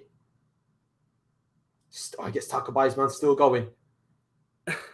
I mean, Rabiot outside the box. Shoots. Oh, it's a poor shot by Adrian Rabiot. If he'd have got any real force on it, I mean, it's a shot on target at least. I mean, Alexis summed it up perfectly. Incoming dodgy 123rd minute. I mean, there's only a minute or so left. I'm sure Mark Essin's taking the piss with this goal kick. Someone got a yellow card in there. I don't know who's got a yellow card. But what time? I think we've somehow synced up. 1:53. I'm literally a second behind you. That's sweet. I just refreshed. It signed me out of my account, but 2 minutes with the yellow card. 2 minutes in, 1 minute left of this game, Kieran. I mean, I don't want to say you had a boring game, you had a heated tie, but my God, this extra time, more importantly, the second half of extra time. Yeah, but we're not over yet, of course. De Ligt tries to get it to Bernardeschi. Collects the ball. De Ligt into the middle. There's nobody there. Is Diaz going to get there first? He is. He's collided into by Kulusevski. Free kick to Porto. There's going to be no rush to take this at all. Talk about putting your body on the line. Left. Yeah, exactly. Obviously, we'll take the time. I think referee might let it go on for maybe 10 seconds more, just because of how long they will take. Yes, obviously stay down. I don't blame him for it. I mean, there's a lot of Porto players on the floor. There's Manafa on the floor as well. He looks absolutely knackered. By the way, I loved that De Ligt is a centre-half, and look how attacking he was. He clearly wanted this win. Look how attacking he was to push forward. They've got to go for it, haven't they? And we hit the 3-minute mark. Mark Essin's going to take it. I think he's going to aim for Marko Grujic on the right-hand side. All going over to that right-hand side. Yeah. You'd expect them to hold it up. The fourth official just telling everyone to get back on. Grujic tries to head it on. It's going to be collected by Szczesny and thrown out. Brilliant throw to Cuadrado. It's a great throw. Tries the early ball forward. Headed on by Menu General. Overhead clearance by Pepe. Cleared away by Grujic. Picked up by Cuadrado. That's going to be a foul on him by, I think it was Tony Martinez. And a great chance for Juventus to get a ball in the box now in the last minute. I mean, Porto are complaining that we're over the time, but there's going to... I finally confirmed that, so... yeah. A bit late. But the last chance, Cuadrado whips it in. Sandro nods it on and saved by Marquez and Rabiot back into the middle. Pepe away. McKennie still not cleared. Now it is. Kulusevski takes it down. Flies past a few places. He's going to be able to keep that in. He's not going to be able to. It's the corner flag. He's going to go out for a throw-in, I think, to Porto. It was a great save. And kicks it upfield. It's over. Porto have done it. They've knocked out the Italian champions and one of the favourites from the Champions League. Jesus Christ. What an ending to this game. Porto, I mean... They thought they'd won it. Sergio Oliveira with a lovely free kick underneath the wall. Should Szczesny do better? They won't care. Puts it in the back of the net. Then, literally 2 minutes later, Rabiot puts Juventus 3-2 ahead. All they needed was that one more goal. But that whistle has blown. And Kira, sum up for us. That's one of the most entertaining matches I think I've watched for quite a while in the Champions League. I mean, fantastic from both teams. I'm not even joking. Like, Juventus, you can't take it away from them. First half, they were really, really poor. Second half came out like a house on fire. Got the 2 goals to take it to extra time. And when that Sergio Oliveira free kick went in, we were thinking, me and you, we were thinking, right, it's over. It's got to be over. But Rabiot scored literally instantly afterwards. And then a flurry of opportunities. Just couldn't get it done in the end, but fair play to Porto. They're going through to the quarterfinals of the Champions League. Well done. There's a lot of arguments going on in the box. Oh, I think it's just respect. I mean, Alexa went down goes Ronaldo, down goes Ronaldo. Portuguese shithousery against them. Fair play to Grujic, by the way, early on where he went down. It probably saved them 10 seconds, 20 seconds. Ronaldo, completely non-existent. I'm glad they're out. They're so crap and didn't deserve to go through. Well, they haven't. And gee, what some games, drama we had today. Dortmund, Sevilla. finished 2-2. Sevilla got a late last-minute equaliser. Watchalong, they couldn't get that third to go to extra time. And then for Juventus Porto, a Sergio Oliveira free kick underneath the wall. People mock having players lie behind the wall. If they had a player there, they would be they'd still be going through to penalties. Rabiot got a goal back, but it just wasn't enough. What a day for football.